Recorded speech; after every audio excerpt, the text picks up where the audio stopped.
The Steve Dangle Podcast with your hosts, Steve Dangle, Adam Wilde, and Jesse Blake. People are hitting the ice today. They're hitting the ice tomorrow. There are strange verified accounts run by thin-skinned fans who are angry at everyone. And they're already starting to lose their minds because you don't think their team's going to win the Stanley Cup immediately. You son of a gun! But you know what? What? Only your team is good. Only. Yeah. Only your team can be good. Sorry, wait. I remember I got into it with a Sens fan who was like, who called me a troglodyte, and I'm like, why are you so mad? And they're like, you didn't like Jake Sanderson's contract enough, and I was like, I liked it. Yeah. I don't know, man. What do you want from me? Love the preseason. Why a troglodyte? I don't know, but it was a good word. It's hard It's- when you talk with somebody quite who's the word. really into their team. It's difficult to reason with them because everybody thinks their team. Everybody's hopeful, especially at this point of the season. Everybody thinks their team's going to be good, and also even if the team isn't good, they twist the logic in that like we'll be good in the future, so you don't even shit on us because we have the best prospects. See, this is one of those situations where I have to lower my voice because the whole reason I have a career is because one day someone said my team was bad after one game, and I started a whole YouTube channel because of it. And they were. And they were bad. But you were sticking up for them. They weren't were you? bad. I was like, how dare you? And they didn't make the playoffs for 7 years. Here's 16 seconds of pure fury. And now we're here. Like if you're a San Jose Sharks fan right now, and you're trying to reason with me that this team is going to be anywhere but in the bottom of ass cheeks, then Goddamn. you're wrong. Their bottom cheek. Damn. By the way, I want to ask you something. They're going to be doo-doo. I have not heard a San Jose Shark fan Doo-doo. be positive. No. It's never the You know never why? the horrible teams. Like the Ducks fans, the Sharks fans, they all know. They're like, you know what? Blackhawks fans are excited, but they're not arrogant. Tanking teams, oh, your team's terrible. Oh, excellent. Thank It's you. the tweener teams on the way up. Tweener teams on the way up. Habs fans, you guys are insufferable right now. Ottawa Senators fans, insufferable right now. Vancouver Canucks fans actually have a pretty good. They've been a little spicy the last couple of years. They're always totally spicy. good this year. Always spicy. They've been good this year. They have cayenne milk. Like, chocolate milk, strawberry milk, no, cayenne. The most reasonable fan base I Right think, now? when it comes to their team, Detroit. No, I've actually- it's Canucks. It's Canucks fans. I think Canucks fans. Man. Canucks fans are the best. Yeah, They're so reasonable. they are now. Yeah, no, and they're now. really smart about their entire system. I think they exist in a world of 1 and 2 and 9 and 10. I don't think a Canucks fan has ever been anywhere 3 through. No, that's true. That is true. But I think that here's the thing. If you're a Vancouver Canucks fan, there is talent on the roster, right? So you can be excited about that. You've got your cap relief yesterday with Tanner Pearson. Philip Baronic is a better player than most people give him credit for, and it's because he played on shitty Detroit teams, but he's going to be good. That'll be interesting. But all of that, and you got your backup goalie Casey DeSmith. Good for you. That's awesome. But I think it's sort of like they'll start to get a little spicy again once that Pettersson deal's done. Then you get the Canuck fans back. There's also going to be a lead up to the Pettersson deal. But I found Detroit fans are mad at us because us? we have said, I'm not sure what Detroit's doing Who's a couple of us? times. What are you talking about? You? Okay, they're mad at me. Detroit fans are mad at me, Adam Wilde, in my mentions. Well, do you guys? Don't include have me you guys in your been high nonsense. on Detroit? I don't think either of you have. I'm clutching my friggin' pearls right I now. know. Yeah, what are you talking about? I don't know. What are you? You guys have not. Neither of you has said, yeah, Detroit's going to be a good team this year. Neither of you. Don't try to squirrel out of this. I know they're not. But Red Wings fans have been telling me that. Oh, I've heard some people are like, oh, you guys just don't understand the Yzer plan. And I'm like, all right. I don't. Right, I don't. No, I think I can pull up tape. I think I can pull up tape of me saying, you know what? Detroit could surprise. That's because Like you 2 need weeks Billy ago. Husso to be good. You need Billy Husso. It's a personal thing for you. Vancouver Canucks fans are the best. Okay. Well, they're the see, this switches every year. Like Leaf fans were insufferable the year that Matthew showed up. And things started to build. Insufferable. And then Leaf fans are insufferable at the end of the year in the playoffs. Insufferable. I completely will cop to that, own that. And you know right who now Leaf it's sort of fans- like it's just kind of quiet. In the lead up to the playoffs, you know who Leaf fans are the most insufferable too? Leaf fans. Oh, terrible. Yeah, Turn on each other. And the thing that sucks about Civil Leafs War fans, every spring. There's just too much volume. There's just too many of them in comparison to everybody else. Yeah, Leaf fans could never be united. No, it's just too much. And Ottawa Senators fans, they have a lot to be happy about. They do. Like the new owner and all these new deals, and like I get why they're hyped on the team. Talking shit. Yeah, for sure. But Adam Wilde doesn't want it. I didn't think Jake Sanderson's deal was the greatest contract ever signed. I think they're an amazing team. You got what is your Giroux? Amazing? Is that are those your true I think. feelings? Well, at least their first line is Giroux, Stützle, Tkachuk, all over 80 points last year. I think didn't Tkachuk have 90? Brady Tkachuk had 90 points. I'm pretty sure. No, he didn't. Matthew. 35 goals. And he? he had like 35 goals and like something like 60 or 50 something assists. The Sens were difficult to keep tabs on because they were out of it so quick. Soon as Like they were Josh Norris so went down. disappointing. Yeah, they were really disappointing. I think they're The high goalies, scoring too. better than people give it credit for. That is what I'm saying. Tarasenko should be a fun little fit there. Should be good. Yeah. But it's like how about we just pump the brakes? I'm not saying they're bad. I don't have to I don't have to build a statue to Jake Sanderson's contract. Point getters on the 2023 Sens. Timmy Stutz had 90. Brady Tkachuk had 83. Look at that. Giroux had 79. Stützle having 90 That's crazy. with 39 after the start that he had is wild. Yeah, because you said he was washed a weekend. Dude, he was brutal. Was it because of Steve say fantasy? that? It's because of like fantasy or something, right? Yeah, because someone offered me him in a deal, and I was like, "This stinks." And then he stunk. Yeah. He stunk for like a month after, at least. Steve might. He had a really. You slow might be the start. worst fantasy player of all time next to me. I'm pretty sure I terrible. won. Oh, I think I won last year, toast. and No, I won you my didn't. first week in fantasy football ever. Ugh! Eat shit, No, you Kim O'Reilly. didn't. No, you didn't. Yeah, I did. You didn't win week one. You lost to Drew. I won week 2. Oh, you worded it weirdly. Oh, I won my first victory Right. ever. You made it seem in like it was week the 2. first week. Yeah. No, I lost to Drew. Yeah. Because of Josh Allen. But you picked up Irony. your first victory ever this past weekend. Yeah, because Okay. of Josh Allen. Well Thank done. you, Josh Allen. Well I done. never done it. Adam's 0-2, and his team looks even worse. I went all in on the Jets. I got Brees Hall. I got Aaron Who does Rodgers as that? my backup QB, and then I got Garrett Wilson. Oh yeah, and so like their fucking Brees Hall had 4 carries last week. Oh, man. 4. Have you ever thought about not being a fucking bum? Maybe Zach Wilson should not be the quarterback of the Jets. I don't know. Adam Throwing that out there. took a look at the Jets and said, "I'm going to draft the QB, the running back, and a wide receiver, all from that offense, and I'll be cared about was fine." the offense. All I cared about was the offense, and it made sense. Yeah, but spread it out a little. I guess. And if Cooper Kupp didn't go down, they said before the draft, they're like, he might play week 1. Now he's not going to play till week 5. Well, it's their offense, right? It just makes me fucking. Sorry. I know Cooper Kupp's not a Jet, I but still I'm just know saying, nothing about football. This hasn't helped. It's been fun. It's been fun. It has been We got to fun. do an SDPN hockey fantasy too, because I feel like I should be better at that, but I'm garbage. I don't know. Steve's pretty bad, and he knows I a lot can't about believe hockey. you turned down Stützle. Freak you.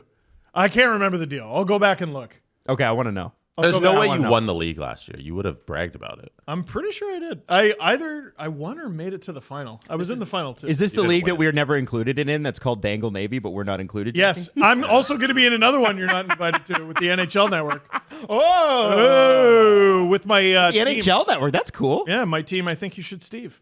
Okay, that's a great name. I'm doing one. Maddie. I'm doing one with a bunch of people from different parts of the hockey world, and some of the athletic people mainly are in it, and Dom Lecision's in it. And I'm worried because you know he's Just grind he's just gonna make some sort of model that's gonna print out a perfect fantasy team. But if you beat Dom, you gotta poster that. Like that's gotta be that you should put that on a resume. Who's Not good? that you need to print a resume, you own a company, but you know what I'm saying. Who's good in that league, and why is it the Leafs? Yo, you gotta put Drew and Dom in the same. Drew Livingston. Hey, And guess Dom, what? And are they in the same league? Drew's in this as well. Yeah. It's mainly for like an art. I don't even know if I should be talking about this. It's mainly for like an article they're working on for fantasy. Oh, this is sick. To like, hey, here's who you should be taking. Here's what the experts think. Experts in quotes about us. But Drew's in it and Dom's in it. I So can't mortal wait. enemies going head to head in this. I can't Exclusively guys who get caved in at 5-on-5. Yeah. pick exclusively just to make piss Tom people so off. mad. guys who get outscored every fucking game, but they put up like 80, 90 points. Just ruin the experiment. Yeah. Ruin it. Oh my God. That's incredible. Leaf fans, I know you don't like Drew's trolling, but I think a lot he of was people born do. for this. He was born Yeah. for He this might ruin the mission. whole thing. Or enhance it entirely. Yeah, or that. Yes. It's a personality thing when you're a troll, eh? Like you, yeah. like you can't fake it. You either are or you are not. Listen. It's like when Justin Fisher made a joke about, and this is pre-Washington, and there was a debate going on at the time where Patrick Laine, according to Jets fans, was better than Austin Matthews, and at the time he'd come off like a 40-goal year. He's amazing. There was a brief period of time where there was an argument, and then I guess Justin compared him to Ovechkin, and he's like, yeah, I think there's a comparison to be made there. For example, 0 cups, and then forget that the joke's outdated. He fucking goes and he buys. He promotes it in Winnipeg only on Twitter, which just sent them off the ledge even he more. bought it and geo-targeted it to just Winnipeg, and Jets. So it kept showing up in Jets fans' timelines. How much money did you put towards this? Like maybe $10, but you can get thousands of impressions for At that. the time, you Can't now. You can't now. It's a lot more expensive now, but it's What a fucking asshole. Yeah. So naturally, we're like, well, we gotta hire him. Yeah, of course, we of did. course. Now, before we get into what's going on, it's media day. There's a lot of stories, some really spicy ones, including one out of Tampa. But the first thing I want to talk about is the cup between Jesse and Steve. Now, if you can't see this, it's a coffee cup. It's blue. It's made out of clay, I think. Looks like a nice piece of pottery. And it says, "Hockey is my happy place." Yeah. Which is either you found that on a Facebook ad or you found that at HomeSense. Now, Steve, where did that come from? It came from my parents, Tina and Gary. Do they buy Facebook ads? They do. I mean, maybe. I don't think so. Mm-hmm. But what they do is they like doing Your Nightmare, Okay, all right. Okay, which is visiting quiet small towns, I hate this. going to stores that you ever go to a store and you're like, I don't know what they specialize in, but I guarantee you there's butter tarts in there.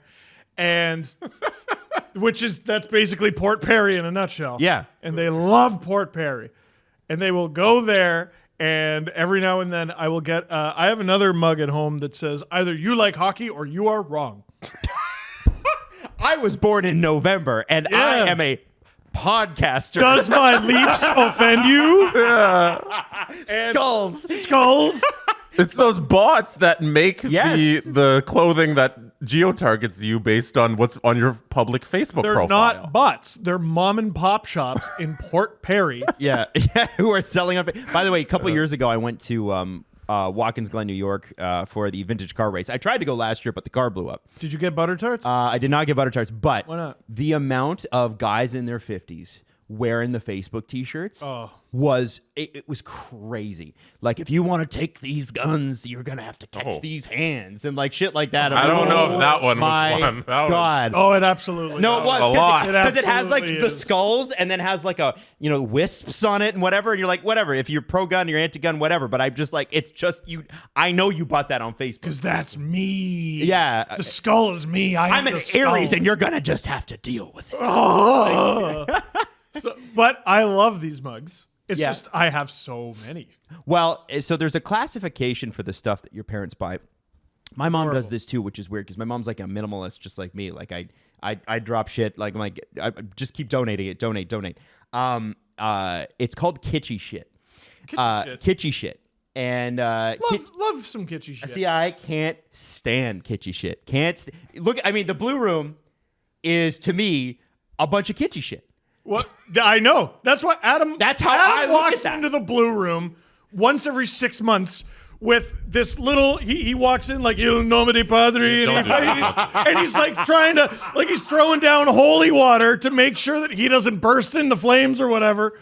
Like he's got a cross and he holds it up to all this stuff on the wall, and he's just looking at it the whole time, and he's not taking in any of the cool pictures or moments. He's just like, fuck, That's going to take so much time to patch.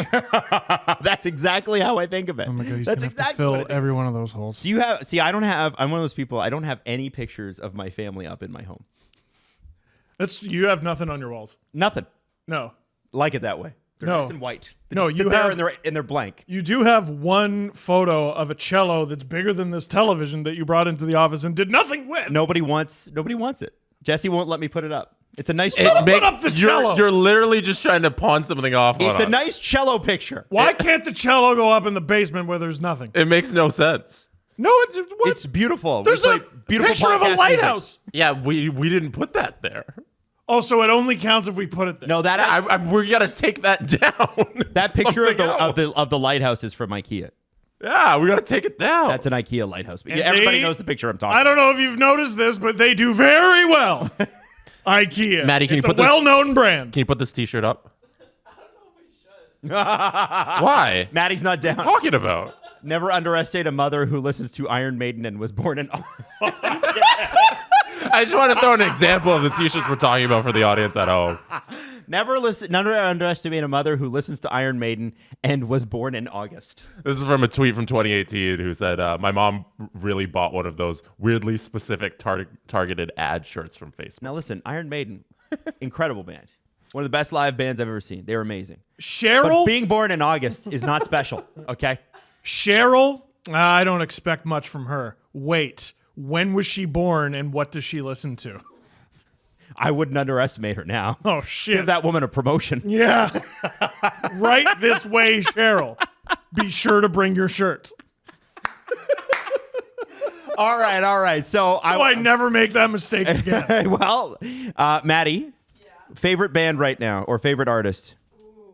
The Beaches. The Beaches. Beaches. Local Toronto band. Love that. And what month were you born in? June. June. I don't know if that works. Should we underestimate Maddie or overestimate? Oh, Maddie I would based on never. I would never underestimate Maddie. Okay, No fair way. enough. No, okay. Not a chance. Now that I know what she listens to and when she was born. I want to bring up a picture, Jesse. I've just texted it to you, and I want to bring up a picture, and I want to know, and I'll describe it in a second. Steve hasn't seen it yet, so if you're listening on audio, trust me, you know this picture. Okay, very, very famous picture from last year's playoffs, and it's so good, especially if you're a Panthers fan. It's such a good photo. There's emotion. It's hockey in a nutshell, and it's something that has haunted Leaf fans for a while. Now, this is Radko Gudas, Joseph Woll, after, I forget which game this was. It was game 5? It was game 6. Game 6. Game they 5. They didn't make it We to didn't make game it to 5. game It six. says It's game on 5. the screen what game it is. Like, you guys. Oh, it does. Listen, I just fucked up the number. listen. I knew it was the reading's for final game. loser nerds, okay? I don't have time for this. So Give me my mug back. Radko Gudas, born in August, my listens to God. Iron Maiden. So Oh, we should have known this was coming then. this picture, guys, is Scored after a goal that should have never counted. Yes. agreed.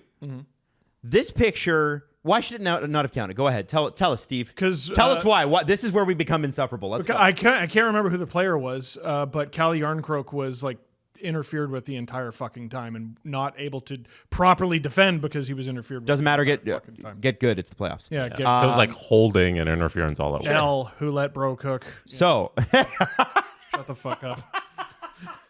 so Shut the fuck up. So this picture to me embodies what the we talked about how Leaf fans are not united. There is the people that are the a little bit more analytics leaning, and I'm not saying completely analytical, but a little more analytics leaning. And then there are people that are a little more, I haven't seen them punch somebody's lights out in a while. How can you let this moment, there goes my watch. How can you let this moment happen to the Toronto Maple Leafs? And they're very excited. This group of people, the second group, are very excited about one Ryan Reaves coming to town. They asked him at the golf tournament a couple days ago. Who asked him? I need to know. Well, because- let's Damn it, you did your job. Yeah, Jeff, you guys switch off the. Maddie, You guys switch off. we switch off the thing. Yep, whoop. We need a video. No, I don't need to see that picture anymore. It's I hate it. They asked Ryan Reaves about it, and Ryan Reaves is what I love about Ryan Reaves, and this is what the media loves about Ryan Reaves. He's a great quote. Great quote. Seems like a really fun guy. is a tough guy. A lot of people on the analytics side are like, well, it's a 3-year deal and he's making 1.35. Forgetting, of course, that you can just bury that deal if he's not good enough to make the lineup. Who cares?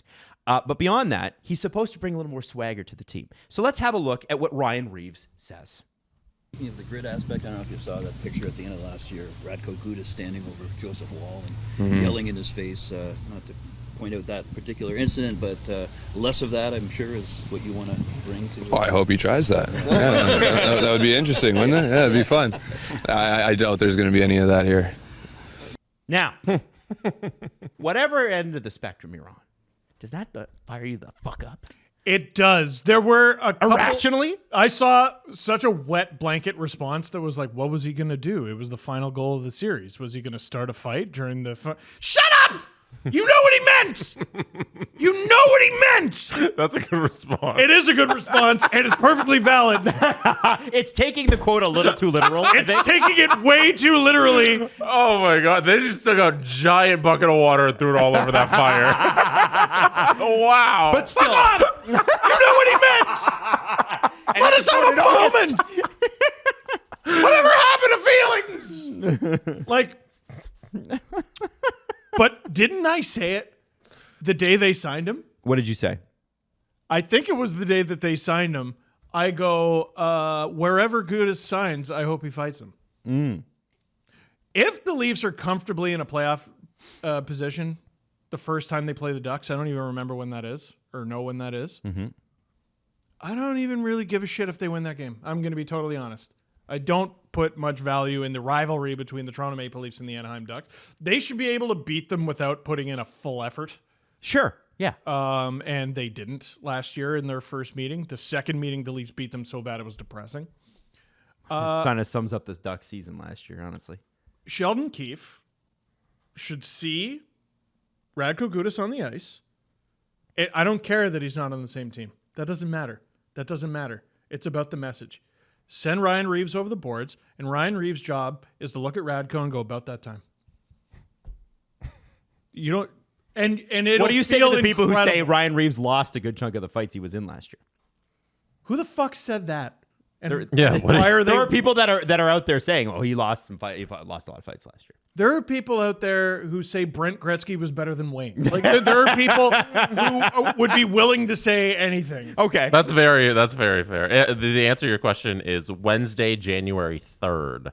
The Leafs are in Anaheim after being in LA on the 2nd. Happy New Year. Tune that fucking guitar. it's back to back on the California road trip. The Leafs are fucked. They have that's They're an terrible extra on that day. road trip. They have so they play Tuesday, Wednesday, LA, Anaheim, and then they are off Thursday, Friday, and then they play San Jose on the Saturday. They usually don't get that 2-day break. Usually it's those Three three games games in 4 in 4 nights. days. And they're doing a home and California. home against the Sharks. Yeah, they should take advantage of that. Oh, that's actually interesting because from the Thursday to the Tuesday, they have literally one game. Mm-hmm. Oh, that's interesting. Should win that. Should be a win. It's, you know what? I think from behind the scenes, from what I've heard, the Leafs have complained about the scheduling a lot, especially when it comes to traveling to the West. Oh, yeah? And I think this is the first time I've actually seen some adjustments made. Because you remember, like, it's sort of ridiculous. And I know the all the teams on the West, on the Western Conference are like, yeah, well, this is sort of our life. True. Yeah. But when you're crossing time zones, like the Leafs would have like a game they'd have like a Saturday game, and then they'd have a Monday game in California. The Saturday game would be Toronto, Monday game would be California. And then it'd be a Tuesday and then a Thursday and then back for Saturday. Like they have a crazy schedule. I'm looking at this too much as a YouTuber. Okay. 'Cause what do we know about YouTube in January, folks? It's fucking awful, and you make $0. And it's almost like the schedule was planned with that in mind. The California road trip, all those late starts, no one's watching that shit. You got lucky with one of them being on 7:00 Eastern start. Well, it's a Saturday night game. Yeah, That's but all. like that could have been a weekday game where you got screwed on all three, but you got lucky with one. Not to be an asshole, but the Sharks got a Hockey Night in Canada game. I'm right, though. All right? Like, If you started with not to be an asshole, and then you said something asshole-ish. no, it's valid. It's Avs, yep. Canucks, yep. Jets, yep. Sharks? Fuck no. Get out of here. How'd you get that slot? No, the first 2 weeks are basically planned like, all right, yeah, no one, like people care the least about these games. And then All right, Colorado, Detroit, Edmonton, Calgary, Vancouver. Now we're fucking cooking with oil, folks. That's right. Now home and home against the Jets too. That's cool. For those too young to remember when the Leafs were in the Western Conference? Yeah. I do remember Yeah. that. And Detroit up until expansion, a couple of years ago? Yeah, it wasn't decade that long. ago. They're in the West. That's where they won all their cups. Yeah, it was brutal. That travel from, they're still in the Eastern time zone. How did the Leafs or Red Wings ever win any games? Yeah. Like, Totally. The That's Leafs so almost shit. The Leafs almost went to the cup had they not lost to LA against Montreal, and it would have been West versus East, Toronto versus Montreal. Yeah. And by the way, Vancouver, Edmonton, Calgary, and Winnipeg all had teams at that point. Wasn't that long ago. It was first iteration of the Jets. they but lost. still, The Leafs lost in the Western Conference final Yeah. the next year. against Los Angeles. Yeah. No, Vancouver. Oh, Vancouver too. Yeah. Yeah. It's insane to think about. No one talks about that run, by the way, because the Vancouver Canucks just stomped them. Stomp them. Made me sick. Yeah, there's not the same reverence, with the Gretzky penalty and all that. And also, I think been too. better. I think because Toronto didn't have a chance. They didn't have a chance against the Canucks. There was McGillney, Well- Bure, Linden, Kirk McLean at his best. With the Kings, crazy. it was if only Kerry Fraser hadn't screwed us. And with the Canucks, it was if only we had to play a different team. Exactly. And they are different. That's not quite the same. Not quite the same. If only we didn't have to play a vastly superior team. So this goes back to going back to the Ryan Reaves quote. Irrationally as a fan, and this goes back to originally what I said too about fans being irrational this time of year. I'm fired up about that. I'm not afraid to say that. I freaking love that attitude. I'm into it. Does it transpire on the ice, or does it mean that Toronto's a tough place to play now? I kind of hope it will be. Who knows? It's not going to be one guy. No, but that was the problem last year with the one guy. Well, that was the problem for Michael forever, Bunting. basically. Yeah. Well, Bunting, but He got ISO'd, man. It was previously Simmons, and it's like, okay, drag them into the fight. Nope, just designated mercenary. Just send him out there, do his thing, and they didn't play taller. They didn't play tougher. They have to do that. And yeah, Michael Bunting was fucking completely on an island. I don't think that's going to happen with a Rod Brindamore team. No, he'll fit right in there. No, they're a little bit more like the Red Wings, who weren't they weren't the aggressor for a decades period of time, but if you went at them, they could match it. I have a kind of a crazy story about the Hurricanes a little later in the show. Can I ask a Ryan Reaves question? Yeah, but do it. An unfortunate reality that we face with Wayne Simmons is that he was the tough guy, but he became unplayable. Are we our Leafs fans and the Leafs gonna run into a similar situation with Ryan Reaves where he becomes unplayable and the toughness doesn't matter because you can't put him on the ice because it's detrimental to the rest of the team? Some have already argued he is. Yeah, this year, no. The 2 years that follow, I don't know. If he plays 40 games, I think you got your money's worth. He doesn't need to play every day. No. I think you deploy him when you need him. And I also think you need to know how well your top six are going to do. You're gonna put him out in playoff games? Well, it depends on who you're playing. Okay. If they're playing a team like Florida, there's two arguments, right? Let's talk about that second round. It's okay, we could put him in the lineup, but we know we're putting ourselves at risk, even though the Leafs dominated the majority of the play in that. Bobrovsky stood on his head, and the Florida Panthers were the most. If you cracked even a little, they scored. They were opportunistic to the max. I've never Yeah, seen and anything also like it. they fucking Destroyed you physically. took Matthew Nyes' head and tried to crack it open like a coconut, and no one did anything. So in that instance, I think you can play him because you're dominating play. But I worry about if you go up against Tampa Bay again and they play a team game, they're playoff ready, they're fired up. Sergachev's pissed because they lost to the Leafs. I don't know if you can play him in a series like that because they are a 4-line team. No, Reaves is not necessarily there, again, to fight all these fights. He's there to drag them into the fight and change the attitude of this fucking team. And what do you mean? Can you get specific about that? Drag them into the fight. What do you mean? To force them to lift a finger physically ever. For God's sake. Listen, I don't think it is wise for William Nylander and Austin Matthews and Mitch Marner to fight. Matthews, in particular, has a couple broken wrists or surgically repaired wrists. Mitch Marner is not exactly a big fella, and I could see doing really poorly in a fight. But I keep talking about the guys around the league, the Travis Konechny's, who are not the small. biggest in stature, but they get fucking, it's a Ken Reed staple, room. Mm-hmm. I'm not asking you to fight Brady Tkachuk, who is bigger than you, heavier than you, and has, bar none, the biggest skull in the league. Bar none. I've seen it in person. It's a fucking pumpkin. Absolute jack-o'-lantern this guy's got. Domi has one. Ty Domi has a big head too. Big head. You know, What did Max has a decently big head. Didn't a TV producer once tell you you'll be great on TV because you got a Scott big head? Moore, the head of sports. Oh, there you go. Yeah, He he's said like, the same to me. Yeah, he's like, he's like, the first thing you have is a big head, so that's important. I was like, thanks, Scott. I didn't take it personally. People have been saying I have a big head since I was like 4. We used to laugh because he would walk around the office and he had one thing that he would remember about everybody, and he would say it to you every time. And I was talking about, my thing with Scott was he would just say I had a big head. And I said that in front of someone is, oh yeah? My thing is he doesn't remember my name. I was no. I remember when I was working at the Fan a little bit, I was on with JD Bunkus for a bit and filling in for Ben Ennis when they were working together. And Scott used to like to roll by while JD was in the midst of JD's a talker, right? Mm-hmm. And Scott used to like to roll by and he'd be like, through the glass at the radio studio, he'd be like, I'm looking at you. And then he'd give me the finger. And then he'd just walk away. Which is something I would do. Anyway, Very funny point guy. is, Sidney Crosby, who super duper shouldn't be fighting, has fought. Yep. Alexander Ovechkin, who probably shouldn't be fighting, Not anymore. has fought. Matthews fought. So this is the There thing. are stupid fights. So what happens when, and this was a fascinating situation. Sheldon Keefe nailed it. It was game 5 or 6, and against the Tampa? Lightning were losing, and so they dragged the Leafs into a fight. And Well- it was like Matthews versus Stamkos. No, it was the Leafs were losing, Oh, Leafs were, okay.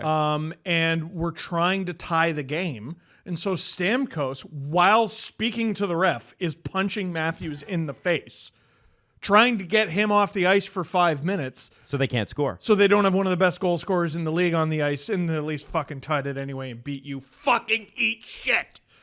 But that's just NHL officiating. I know, but can Ryan Reaves change a situation like that? Or is that going to have to come from a Domi, Bertuzzi, guys that are a little higher up? Like the line? my question, how is he supposed to change anything if he's not on the ice? That's the thing, right? That's why I'm asking it. That's what I'm saying, Jesse. It's to drag them into the fight, culturally. You know what I mean?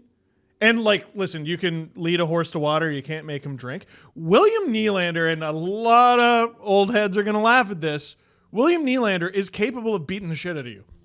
I truly believe that. Yeah, he's a tank. He's an Adonis. Yeah. He's I don't know if you ever looked at him. yeah. And I don't think it's smart for William Nylander to regularly do that. I don't. But the threat's not even there. It's not even there with him. It's not even there with Mitch. It's not even there with Austin. You're asking him to motivate them to get into Or to want brawls to. Yeah. Feel confident enough to. with his off-ice antics. Do you know locker room chemistry? Do you know how caught off guard the first opponent of William Nylander is going to be? In 0 career fights, right? 0, and Matthews I still say is 0. He didn't fight. No, that's a fight. Stamkos. Fuck off. It's a fight. You got to. Look at Not, this. not in the regular Look at this. season. Look at this. Look at this. That's a fight, Steve. That's a fight. Look at He that. doesn't even have both gloves off. Steve, it's a fight. Neither of them do.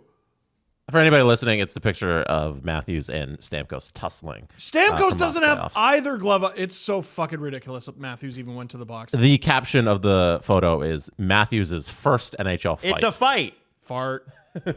Okay, it could be a fart fight, but it was a fight. It was a fight. It was a fight. And I liked it. I was like, fucking hell yeah. Now, the one thing we always talk about when it comes to fighting, and there is some strategy involved, is that one of the things that's venerated for Leaf fans, for at least Good word. Our father's generation, is that Wendell Clark went after Marty McSorley in that LA series and punched Marty McSorley a bunch of times in the face when Marty took a cheap shot at Doug Gilmour when he was crossing the blue line with the puck. Now, a lot of Leaf fans were like, hell yeah, fucking right, Wendell Clark, for sure. the other side of that would look at that play and go, okay, so you just traded Wendell Clark, your captain, who's got 30 goals that year, And Doug Gilmour. Well, and Doug Gilmour wasn't Doug Gilmour played though after that. But you just traded Wendell Clark for Marty McSorley, essentially. You just pulled Marty McSorley was able to get crushed Doug Gilmour and then pull Wendell Clark off the ice for 5 minutes in a playoff game. All right, get wrecked. Right? So what do you say to that? Get fucking wrecked. Like, what do I say to that? All right, we've tried nothing and we're all out of ideas. Keep trying to win the way they've been trying to win and making little to no progress. Okay. You know what? They need 16 wins to win the cup. And they, after 19 years, raised their total from 3 to 5. And I guess we're all just happy with that then. I don't think we're all just happy. I don't think anybody's happy with that. I was just asking. Oh, no one's happy with that? No one's happy with that. So we should try something different to try to change that, and we'll all be happy. So in terms of team toughness, though, everybody's making a big deal about Ryan Reaves. I think Ryan Reaves is like a small percentage of what this looks like. Tyler Bertuzzi and Max Domi, I think, change this lineup significantly. Tyler Bertuzzi will punch you in the face. There you go. Right? There's a guy that's not afraid. Max Domi is not afraid. I keep telling you, I think Max Domi's going to dummy a guy the first game. Sam Lafferty will punch you in the face. Jake McCabe will punch you in the face. Morgan Riley, underratedly, will punch you in the face. He does. They have so many guys up and down the lineup compared to last year who will punch you in the face. Mm-hmm. Matthew Nyes played university, but he's a big boy. I bet at some point he'll punch someone in the face. Mm-hmm. Maybe it'll be Sam Bennett. Wouldn't that be delicious? I think that's a great point. The Domi and Bertuzzi ads are going to be so important for this team. Yeah, They're people gonna, are They're going to be grossly huge. oversimplifying Ryan Reaves. But it does speak about. Well, I think Ryan Reaves he's the lightning bolt for some reason. But those two guys, there is a focus on team toughness, and we know Trill Living likes that. Mm-hmm. And those two guys have far more of an effect on it than Ryan Reaves ever can. And so what's interesting to me though, and we'll get to Leafs Media Day in a second here. I just want to focus on one quick part of Trill Living at Leafs Media. He said, first off, this is a quote you can file away when the Leafs defense is terrible, if they ever are. Sure. He said, "I like our defense. I think we're underrated." Don't know about that, but we'll see. Are correctly I don't rated. know about that. Like, I think they might be correctly rated. If they're top, underrated, is it a stretch? All summer I was like, don't worry, they're not done on defense. And now that it appears they are, I'm like, I don't think they are. Every reporter that's reporting on the Leafs is saying this is not done. It's a work in progress. He just got here. a staple of a new GM is the November trade. So maybe that'll help. I'm curious about John Klingberg. Yeah? Because, like, literally, Matt Dumba signed for about the same money. I don't think they thought they could do that. You know when I agree. You know, it's just the timing of free agency. It'll be like a guy's waiting out for a $3 million contract, and then it's not there. And then in August, he signs for $1 million, and the team's like, we could have got him for $1 million, but at the July 1st date, it wasn't there. What if though they had known that it was a flat cap, which they did, and they waited? What if we should stop putting too much stock in his Ducks numbers? Oh, Klingberg? Yeah, the fucking Ducks? Yeah, you've mentioned that. Yeah, they're bad. Obviously, they're bad. And he was bad along with the team being bad. Yeah. I don't know. I want to hear from Stars fans who didn't think he was good on D when he was there. He's not good on D. Yeah. He's not. So what are we asking? No, but like, oh, that's it. That's just it. Like, there are... What, Tyson Barrie times 2? We got to put him on the PP, take somebody off so he can get his game going? If he ends up being Tyson Barrie, that's going to be bad. Yeah. Also, like, I feel like Tyson Barrie has proved to be better with other teams than he was with the Leafs. Yes. There's another guy who Babcock doomed from day one. Yes. By the way. Not necessarily because he was mean to him, but because he was a stupid fucking coach. Mm-hmm. Friedge said last night in 32 Thoughts, and it was confirmed by Trill Living today, that William Nylander will start training camp at center. I was mad when I read that, and now I'm okay. Can I tell you why? I mean, it's your show. Then I will. It's named after you. I gotta fucking tell you why then.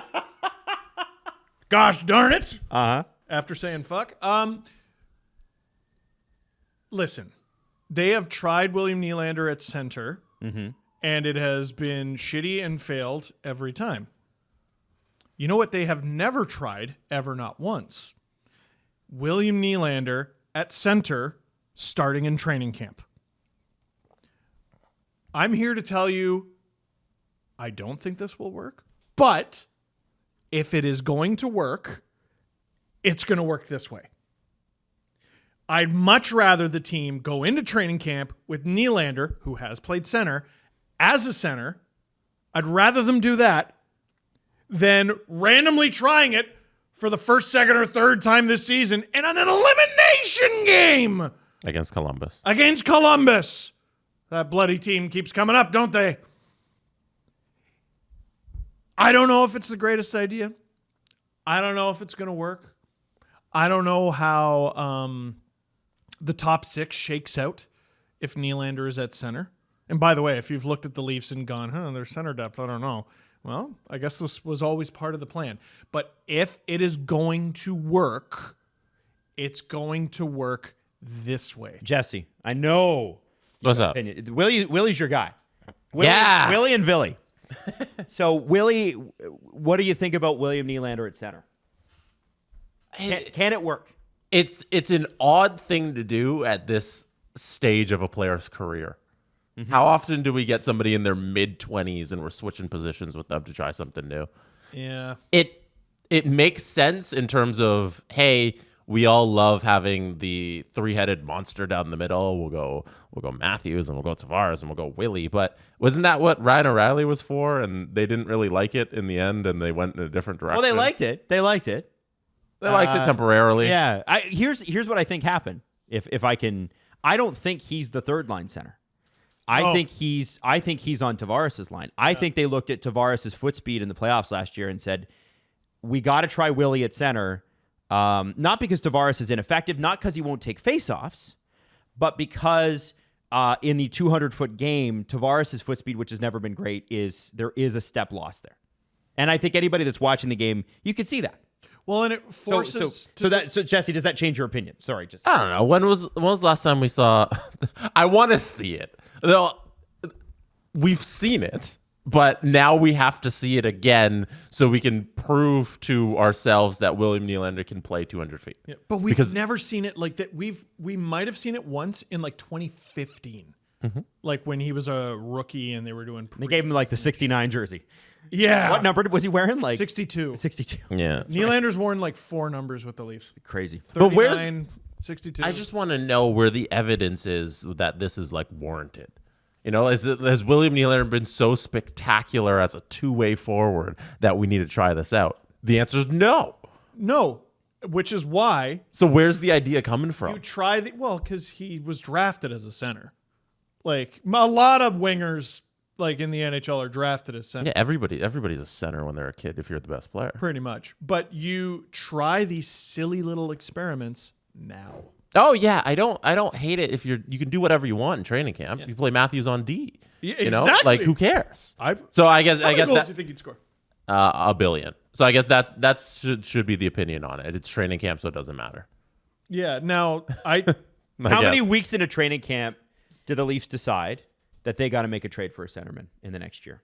Because here's what is happening right now is I believe they've just tipped their cap to, if Willie doesn't work out, we got to look at options. I think it's going to take annoyingly long because they still have JT.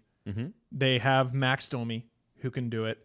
They obviously are going to have a few games with Willie.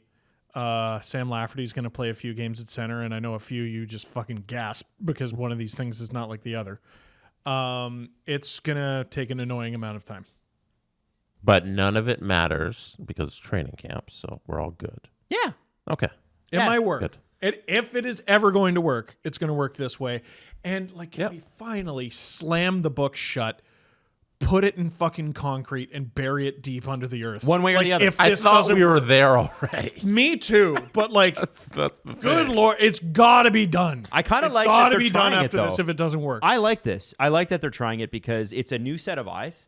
I do like that. I think sometimes you're at an organization long enough that things just seem set in your mind, and somebody else comes in and tries the thing that's obvious, right? And it's not that Willie at center is a slam dunk, but trying it is obvious. So the GM's dictating the lines? I'm sure the GM has some pretty good insight into that. And I think what he would say, I bet Sheldon Keefe probably said to him, we have a potential issue with foot speed with Tavares. And that's not, again, I'm not denigrating Tavares. I just think long term, they are going to have to look at an option behind Austin Matthews. They have to figure that out. And I also wonder too, is William Nylander on the contract that he's on, does that affect his number? Like the Leafs may be also looking at, okay, Willie's asking for 10. I'm not giving that to I agree. second winger. I agree. Yeah, 100%. But if he's a center, well, and he's an effective center, then I think about it. Then I think about it. Yeah. So next season, they would go into the year with 3 $10+ million centers. Well, plus Marner. Sorry. I still don't think it. Christ. I still don't think it works, man. I don't think it works. But I'm just saying, does that affect? Because if they're trying to look at Willie's value, if he works as a centerman, well, then you don't have to go out and acquire a centerman. And second line centermen that score 70 points a year are going to be pretty expensive. You put him in a 9.5. A second line center, 9.5. That's the number we were crazy. talking about when he was a winger. Well, I know, because Toronto, you pay the Toronto tax, which is we pay more than everybody for some reason. So No, it doesn't math. taking Willie off the right creates a bit of a hole there, and I think we've all You not just put Tavares there? on the right. He's never played that. Whenever he's played wing for the Leafs, he's been left. Well, where's Nyes then? On the left is what I assume. But so I'm looking at their cap friendly page. Calle Yarncroke played some time in the top 6 and was pretty effective. So it's an option, and also he's a center option. No, you can't. And a left If your wing top option. 6 is not Bertuzzi, Matthews, Marner, Nyes, Nylander, Tavares, what the fuck? Right. So cap friendly lists Bertuzzi, and I didn't know this, as a right and a left. Oh, okay. So does that mean you do something like Matthews with Marner and Nyes, with Nyes in the left, And they were great. and then you do what's left? You do Willie with Bertuzzi and JT. Don't hate that. It's kind of fun. Yeah. We'll find out in short order. Nyes, Marner, Matthews was a great line. Yes, I would like to see that, please. Yes. I don't know. Well, and Nyes had some pretty great success on a line with a center who didn't have great foot speed in Ryan O'Reilly. Mm-hmm. So, maybe you swap. What did I do there? I had Nyes up with Matthews. So you put Nyes down with but Tavares. So was Tavares with Matthews and Marner then? I mean, that actually makes more sense because it's something we've seen. Mm. So maybe the plan is JT, Matthews, Marner, Nyes, Willie, Bertuzzi. I think for as long as John Tavares makes $11 million, you have to play him at second line center. I don't think you can anymore. It's Not long term. I mean, I think he was perfectly fine in the playoffs as a center. I don't know where this. I don't think I it was a agree. narrative at the time, and I don't know why I think we're it's a starting foot the speed season thing. like The this. foot speed thing's people have been talking about that for a couple years. Even CJ said that. CJ has mentioned that. He's like, eventually he's going to have to switch to the wing. I'm not making this up. you know what's going to be fascinating is if John Tavares signs an extension with the Leafs this summer for less. Have we yeah, ever he's seen going that? to. Yeah, Yeah, he's going no, to. no. But like a year ahead of time? He takes less a year ahead of time. Yeah. I wouldn't do that It's if I were the possible. Leafs. I wouldn't do that if I were the Leafs. I want to see how his last year plays out. I wouldn't do that if I was Tavares. Yeah. Yeah. Yeah, it's true. I want to see how his last year. But yeah, I don't know if moving him to the wing is such an immediate So issue. you think Willie on the third line in center, or Yeah. Tavares on the third line center? No, like They have options. I mean, they I do all those I things. love the philosophy. Just try it. It's preseason. Who cares? That's a great point. And I think it's 1, 2, 3. God, drop the fucking puck. Yeah, I'm excited. I'm ready. Drop the I fucking love this. Other notes from Media Day. Matthews played with Nyes in Arizona this summer. Helped him prep for the year. And they asked, is he physically ready? And Matthews kind of laughed and said, yeah, he's physically ready. Yeah. As in, like, he's big. He also said he's had some good chats with assistant coach Guy Boucher, who'll be running the offense, which is cool. Which is interesting that Boucher is running the offense because he's known for such a defensive game.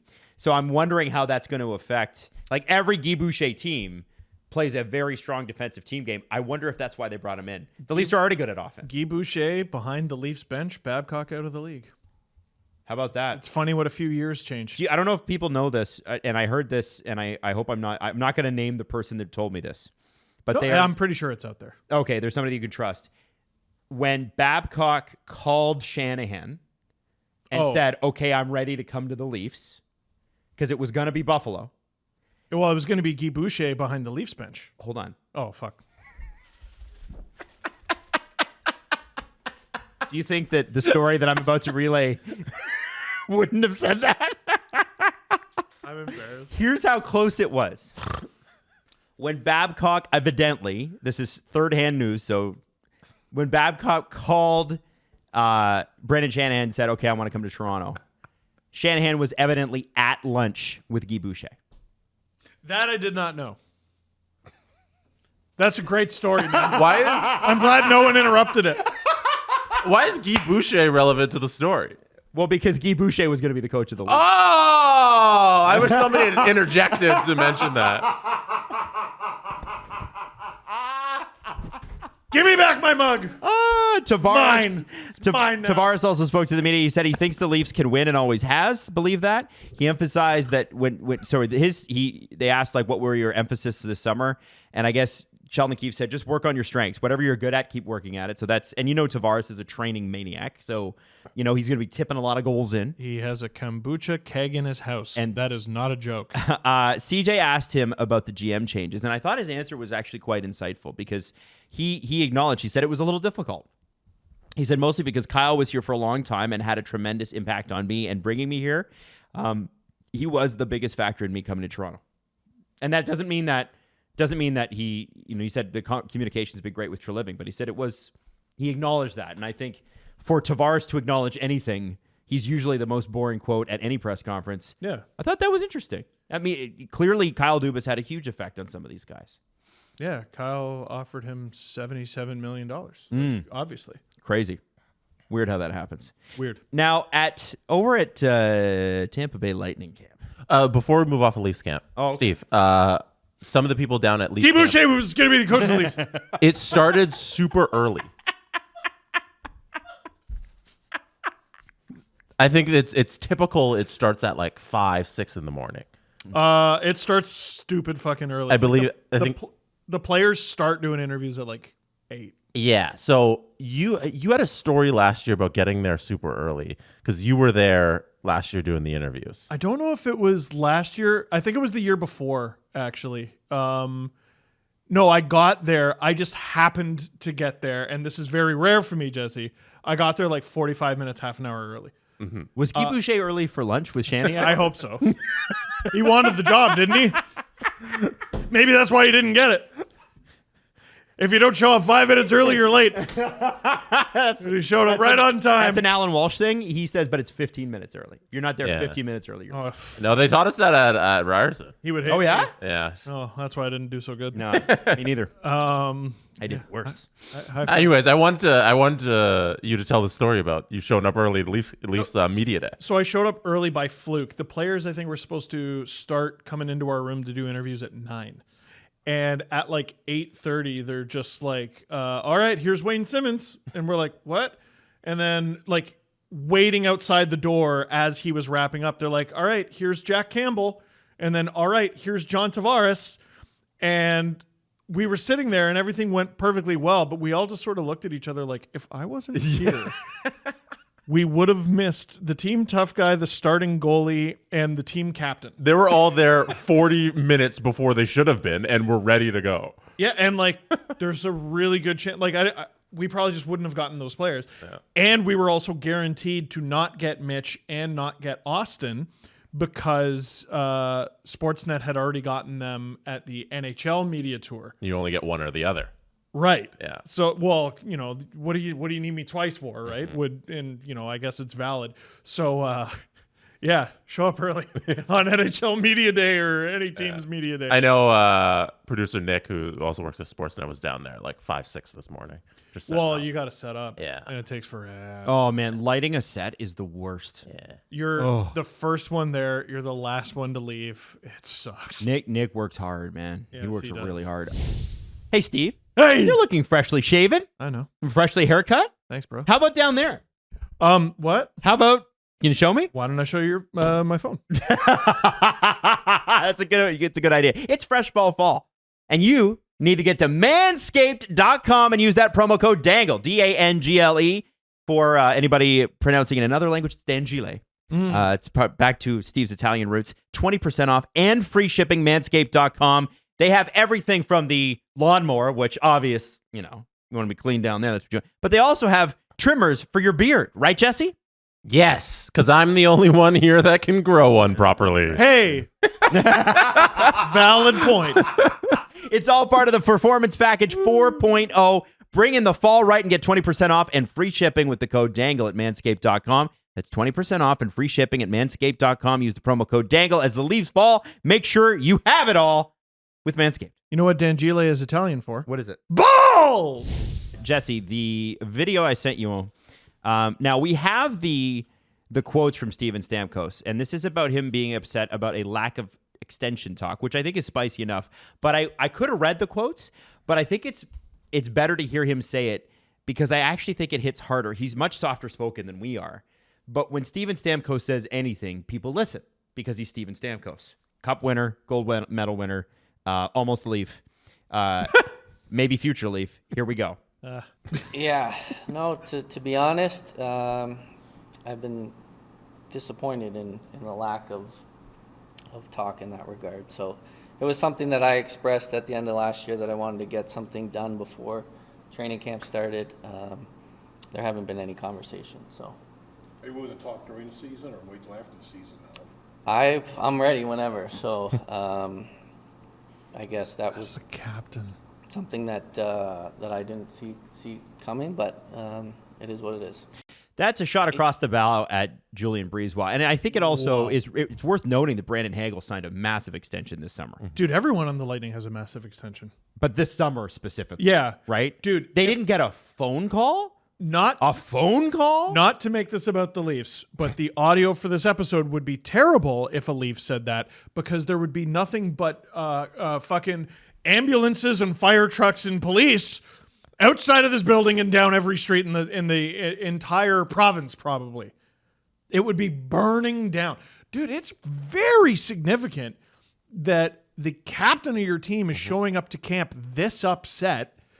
Very significant that talks aren't going poorly. This is a very key distinction. Yes. It's not that talks are going poorly, which will happen. Talks have not happened. Tampa Bay Lightning forwards that are not signed through next season. Steven Stamkos, Tyler Mott, Logan Brown's an RFA, and Bar Boulet. That is it. Boulay. Dude, they have a wild amount of guys locked up. Everybody is signed except for your captain. And you didn't get a phone call? Come on. What is happening? Julien, Mr. Brisebois, you couldn't have called the agent, just had a little chat and said, listen, we're not going to chat till later.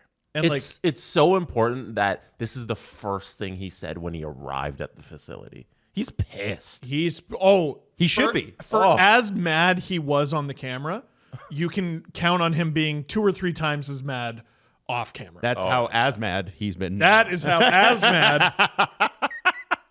Guy Boucher didn't treat him like this. Sure is No. how Guy Boucher did. Guy You would Boucher- never. I want to say that I feel like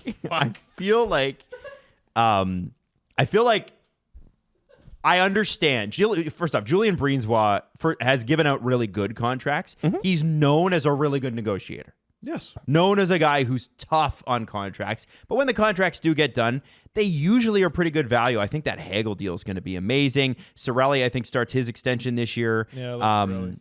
You know, if you look at the Sergachev extension, crazy. The Eric Cernak extension, $5.2 million. Get out of here. Stop it. But I think that Julien Brisebois and his management group are legitimately looking, even though Stamkos had a good year last year, he is going to be 34 when his contract expires. Actually, he might even be 34 at the start of the season. He's 33 right now.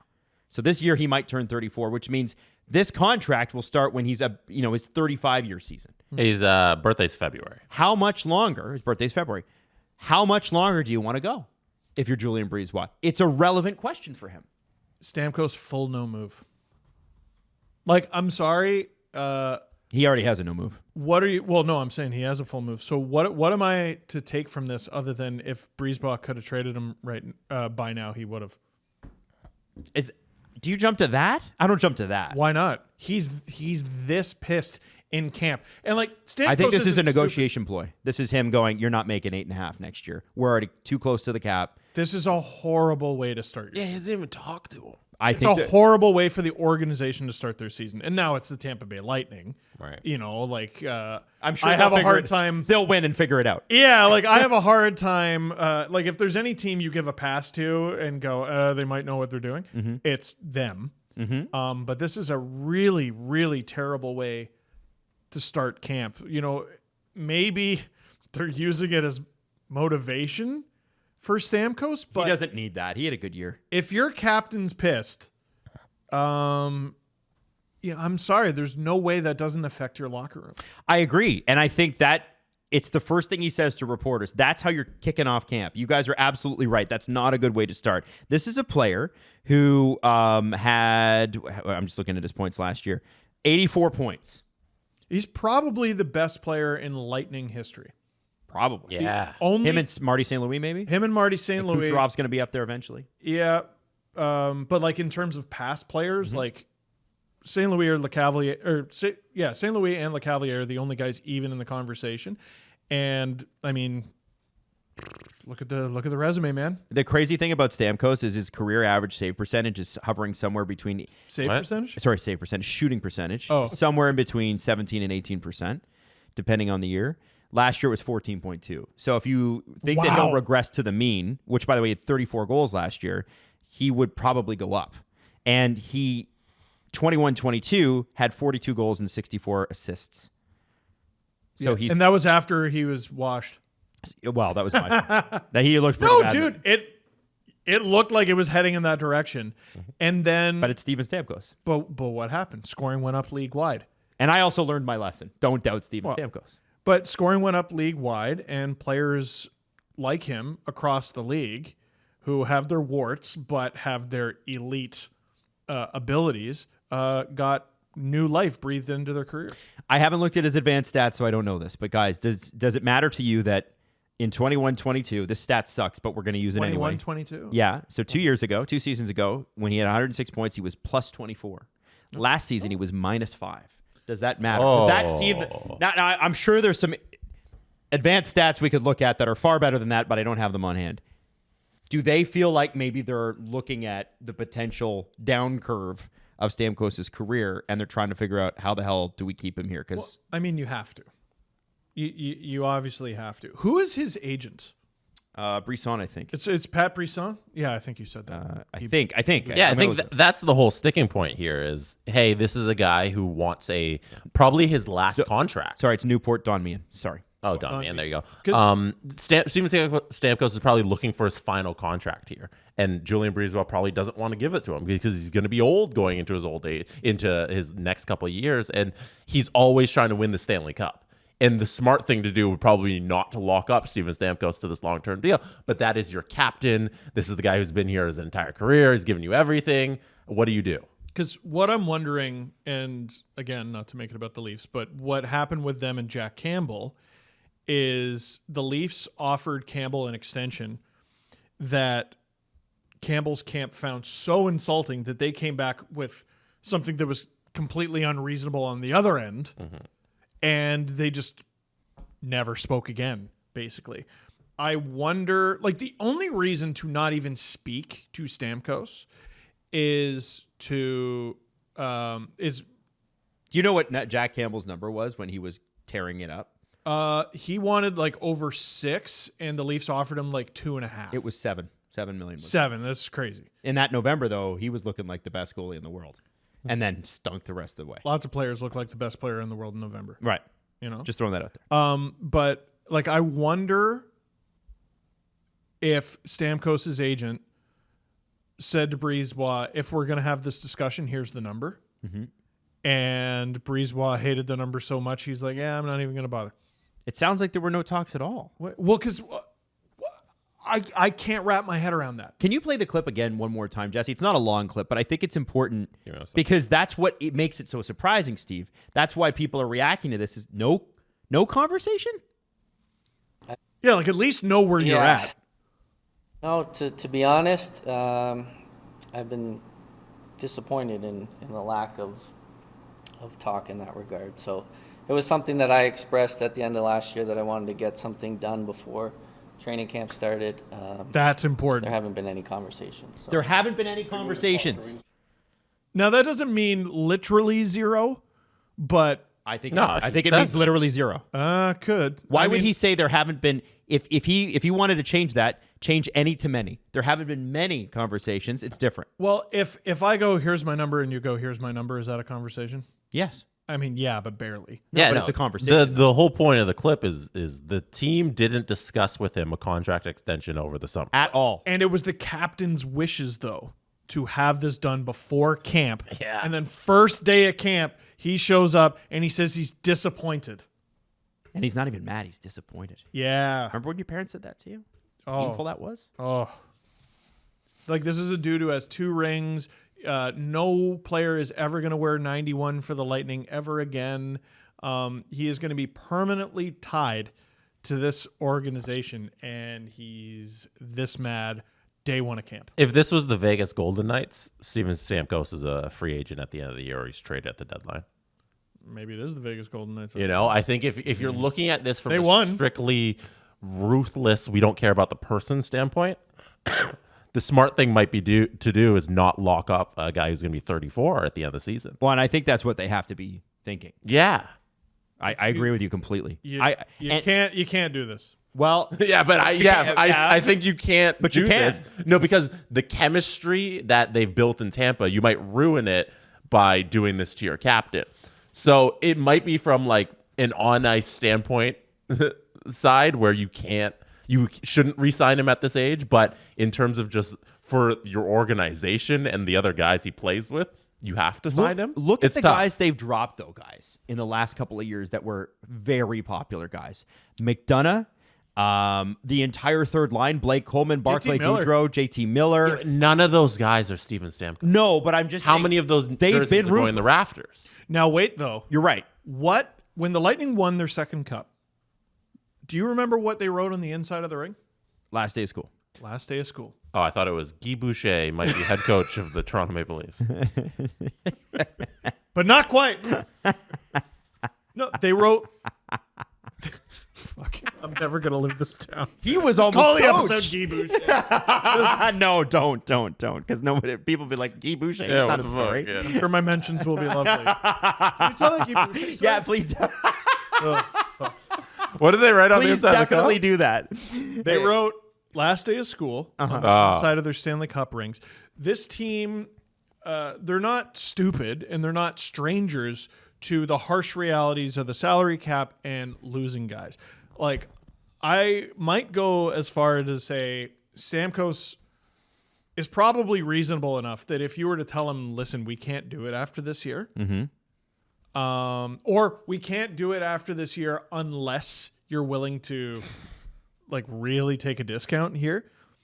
Like, you're just having an adult conversation at this point. But like, if you did that, it could work. But he's saying he hasn't even been spoken to, basically. That's what he's saying. Right. And it's terrible. It's a really bad way to start. Or is it the way that Julien Brisebois, who is far more ice cold than people I think give him credit for with his players, he has kept the major core together. But at a certain point, as Jesse said, you have to look at Stamkos like he's not part of that. And that may not be this year, but we know it's coming. Long term, what are we going to do? From this year to next year, the Tampa Bay Lightning are going to free up. That's $5 million and then $7 million. That's all they'll have left Is that what with the cap acceleration too? That's not with what the cap's going to go up to. So we don't know how much extra that'll add. Let's say it's $2 million. Did you account Brandon Hagel's extension into that? Yeah, so I'm looking at this. Oh, okay. So it goes from, they have $46 million committed in the forward group this season. That'll drop down to 41. Oh, I see. When all the contracts kick in. And on the D core, they have 25, and that'll drop down to 23. So the money isn't there if he wants anything what he's making right now. That's fine. Like, no one's arguing that. Tell him. Yeah. Tell him, Steven, listen, Yeah. we got it. If you want to stay here, it's got to be 6. Or it's got to be 6.5. This is a guy who's never made over 8.5 in his career. No. Is he looking at it like, I wish I got the big payday? He had his chance. Now, wait. That's very interesting that you brought that up, because I keep saying, if you want to win, you got to take the discount. You got to take the discount. You got to take the discount. And they won. Mm-hmm. Twice.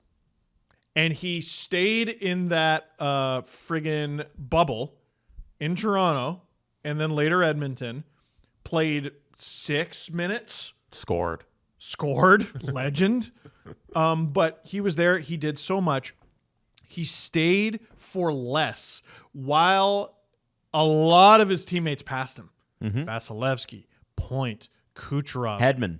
Did Hedman pass him? Yes. Or Sergachev. No, Hedman did not pass him.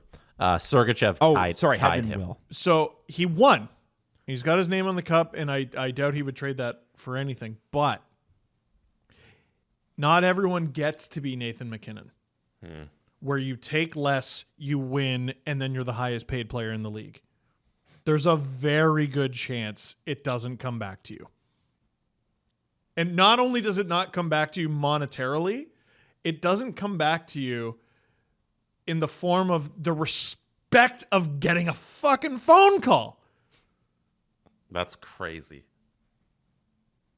Thank you for your service. Thank you for everything that you've done. Here's your little banner. Fuck off to whatever other team you're going to sign with. Because free agency 2024, how much does Steven Stamkos get on the open market? It's a fascinating question, because he's like clearly on a downturn, but also the cap is going up. But is he on a downturn? Like, his numbers have been consistent. Hasn't happened yet. Hasn't happened yet.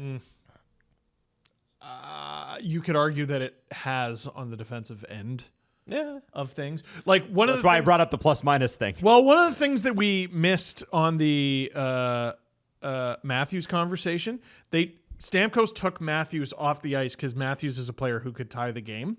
Stamkos took himself off the ice because he is not the sort of player who can defend a lead. He's not. No, he's not. That's a bit of an exaggeration. Look at the Lightning. Look at the Lightning. He doesn't how have to many defend. players you would rather have out there defending a lead than Steven Stamkos? It's at least half a dozen forwards. Seriously. He did drop from 106 points to 84, as you mentioned earlier, Adam. So if you want to say a downturn is putting up 80 points season. He's still good. Pretty good. Being point a game, I don't know. Point a game player is probably worth not $6 million, and that's all they have available. If you give him a contract with term, which I assume you are because he's Steven Stamkos, you just know, you sign that contract knowing that there is like an 80 to 90% chance he is worse at the end of that contract than he is at the beginning, is all I'm saying. But again, we keep going into the logic of it. We keep going into the logic of not signing Steven Stamkos, and that's not what this is about. They disrespected their captain and best player in history by not even dignifying him with a contract conversation. Mm-hmm. And that's kind of unforgivable. Interesting. Well, we'll see. I bet that contract extension signed next week and we're like, all's forgiven. Well, I mean, yeah, maybe Stamkos is brilliant in this fucking giddy up, buddy. So how do you feel about Brad Marchand being named captain of the Boston Bruins? I'm surprised it wasn't done sooner. Yeah. Yeah, I mean, this was perfect. I mean, from basically the Cup final in 2011, you're like, yeah, that guy's going to be captain one day. Mm-hmm. But before him, it'll be Bergeron. Mm-hmm. And that's exactly how it played out. It would have been Bergeron sooner had Chara not played into his 60s or whatever he did. Yeah. You know what I mean? Yes. And then played for Washington for some reason and went back And to the the Islanders. Islanders. And yeah, this is really strange. Like Brad Marchand is captain in terms of he has the letter on his jersey, but we all know the true captain is the guy who plays for free on their team. David Pastrnak. David Pastrnak Doesn't is do it for taking the money, No guys. money this season Well, to play for let's- the Boston Bruins. doesn't do it He for the doesn't money. do it. Sorry, you're only $11 million plus $250,000 per year off. Right. Oh, he's not taking $0 to play this year for the Bruins? No, but if he could, he would. But close. Okay. But close. Yeah. If he 11's could, a lot. Is pretty close to it's zero. probably against the CBA, so Yeah. you have to take 11. I think his agent forced him. Yeah. It's a shame. It's a shame. We'll figure it out one day. Why do they put the burden of $11.25 million on a guy who doesn't want it. Yeah. a guy who does not want it? No, just wants to play hockey for the love of it. Yeah, I know. He would. Heart of gold, David. He probably actually does. It's just that quote. Probably actually because he can afford it. Yeah. You're Right. right. Yeah. Yeah. Fair Now enough. he can. Yeah. Um, Yeah, I'd like to get a surgically goldened heart. Sorry, I'll never let that go.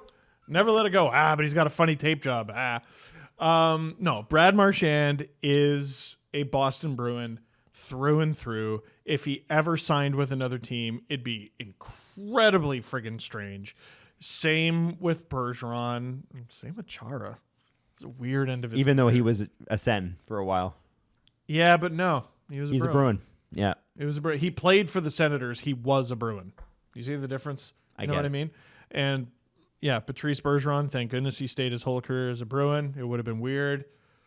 Marchand is he's a Bruin who was raised in Bruins culture and came to embody it. Mm-hmm. So, I mean, and this is coming from a Leaf fan. There can be no higher praise. The Boston Bruins made the right choice. Do you know how old Brad Marchand is off the top of your head? 33. I'm guessing. I think he's me and Adam's age. Is he 35? 35 years old. Wow. I had no idea. He's a Neither. 06 pick. Where was he picked? Second round? He He wasn't a high pick, like a very high pick. third round. Third Wow. round. Yeah, 71st overall. Who did the Bruins pick ahead of him? I don't know if that matters. It does. No, you're right. You're right. Can we call Guy Boucher and ask who he would have picked? You want to know? You want to know the answer? Yeah, I do. It took me 2 seconds. Milan Lucic. Oh. Really? Yeah. Well, size was really valued then too, right? Did they have a man? The and Brad Marchand pick is originally an Arizona Coyotes draft pick. Wow. That's fun. That's a good piece of trivia there. Also, the New York Islanders at one point owned that draft pick. Dude, read the pick above it. The I forgot I did a trade tree. Oh, Sergei Samsonov was the Milan Lucic pick. Yeah, they got Marty Reisner, Jan Stastny, and a second round pick that turned into Milan Lucic for Sergei Samsonov, who played like a cup of coffee with the Oilers and went to the Stanley Cup final. But that's wild. Brad Marchand was acquired for a 4th and a 5th round pick from the New York Islanders, who originally acquired that pick for, can you pronounce that name, Steve? Fuck, I don't have my glasses on. Oleg Vasha? Oh, Kavasha. Kavasha? I don't remember him. Oleg Kavasha. He was an Islander during that Leafs Islander series many moons ago. And 5th round pick. Jan Stastny was a guy I used to draft in NHL 2005 all the time, playing with Merrick Svatos. Yes. Killer. That's a good NHL player. Yeah. He had a rookie card in the Sidney Crosby Ovechkin year. And I know that because you'd be always looking for a Sidney Crosby or Ovechkin rookie card, and you would always get a Jan Stastny rookie. The Brad Marchand year was Frustrating. also the Phil Kessel year. Yes, it was. And the Erie Talusta year. They're all the same. Kessel, Lucic, Marchand, all in one draft. That's a good, tidy piece of work, Holy Boston. shit. Holy shit. That's got to be one of the best drafts they've ever had. Yep. Yeah. Absolutely. And they parlayed Kessel into Sagan, Dougie Hamilton, Not bad, Boston. and I can't remember the other guy, Jared Knight. Yeah, and they all played for free. I hate it. And they all played for free. Yeah. You're right. Another year, another Brandon Tanev headshot. Do we want to see? Yeah. Known for his goofy headshots. This one is, I wouldn't say it's the greatest, but it's pretty good. It's pretty good. Interesting. In terms of Brandon Tanev, because he always looks like he's freaked out. Here, can I do it into the? Yeah. So pretty close. Yeah. There you go. That's a good one. He went a little bit more subtle Yeah. and Well, dropped. it's a good one. He dropped the shoulders too. Yeah. And his head's a little further forward than it has been in previous years. Yeah. He's really good at. He perfected the kid who was forced to take a school picture look. Yes. You know what, Brandon? Come on, your parents are gonna see this. You know. Yes. He perfected it. Absolutely. Great flow. He does have good hockey hair, man. Yeah, he no. does. It's unfair. It's a little unfair. Yeah. No, that's a great head of hair. I wanted to ask you guys this about, so Greg Wyshynski asked a bunch of players a bunch of different questions. To me, the most interesting part of the article is the rule changes they would enact. But Yeah, this was fascinating. I want to start with Matt Tkachuk's response about what he's most excited to see, which he said, I'm excited to see what Boston does after their season last year, how they follow that one up. That's shots fired. Is it shots fired or is it, I mean, it's a pretty relevant thing to say. Yeah, it's you were amazing until you ran into me. Me, not even us. No. Me. Now, we were talking in the CJ Show group chat yesterday about like how the Atlantic is going to shake out. The Bruins could drop 20 wins from their total last year and still make the playoffs. Let's pretend they drop 20 wins, maybe even 25. It's 25. That's fucking 50 points up for grabs. Yeah. All going to the Sens. Yeah, Only all the of it. Sens. And Jake, actually, they're all going to Jake Sanderson's contract Yes, all of those points. You can convert them. to millions. Yeah, it's like NFTs. That's how it works. That's right. I think. And they worked out well. They did. They did well. They They did did. well. You guys bought some NFTs. How'd that go? Fuck you for bringing I like up. that was a fun when we were collecting NBA digital ones? cards. Yeah, those it are was fun. I'm glad I didn't spend that much. Well, of course not. Yeah. That's not. No, Steve. Here's the standings from last season. You're mentioning the 135 points that the Boston Bruins put up. God. The Leafs had 50 wins, and the Bruins had 15 more. A lot of points, yeah, up for grabs in the LA. Buffalo Sabres. We're not talking about them enough. No, we're not. They missed the playoffs by 1 point. They're They coming. had 42. Coming on strong. The Atlantic had 5 90-point teams.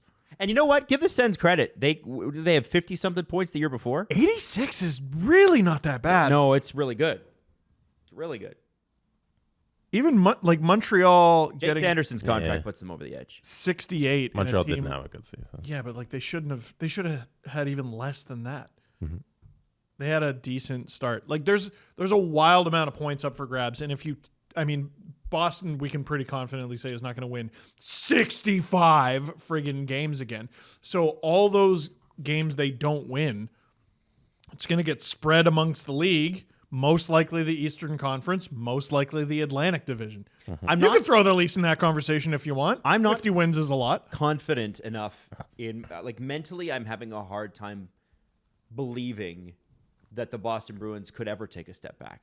Not because they won't, but they've been such a staple for so long. And even CJ last year was like, hey, maybe this is the year they take a step back. I mean, we all kind of questioned it. Nobody expected what they did. I will carve it into stone that they will have more than 4 regulation losses at home. They went 34-4-3. Look at the road. That's insane. And over 800 points percentage. It's just Okay, their Outrageous. shootout record was 4-3. You basically only had a snowball's chance in hell at beating them if you took them to the shootout. And even then, you lost more than half the time. No one had a 700 points percentage. Yeah, they were cracked. they were completely. And they were 823. They scored over 300 goals. Look at that shit. wow. Yeah, but what happened when they ran into Matthew Tkachuk? So I'm excited to see how they follow that up. Look who had the second most goals in the Atlantic, by the way. Wasn't the Leafs. Florida. Oh, Buffalo. It's fucking Buffalo. Yeah, there's a long time last season when Buffalo led the league in goals. Yeah. But they got surpassed at the end there by Boston. But Goal Buffalo, differential, -4. watch out. Keep that puck out. I can see Florida missing the playoffs next year. This season, sorry. Yeah, man. It's too tough. It's totally possible. It's totally, yeah. The Atlantic is, I don't know. Anyone who has confident Atlantic picks, I don't believe you. I just don't believe you. That's a wildly tumultuous division. Volatile. There's the word. Volatile. Yeah, it is. Volatile. It is. There'll be some change this year for sure. Coming from that article, what rules, whatever. I can't go through the entire article because it's actually Greg wrote a great article. But if you don't get to the one, there's one that had me hot under the collar. Well, it's the Sidney Crosby one, right? Oh. Yeah. It's stupid. Okay, we'll start with that. What if you could add one rule? What would it be? Crosby's like, I don't want to add this or subtract it as a rule, but I just want to see it. Bring the red line back. Would love to see how that would affect the game. You knew when it was there.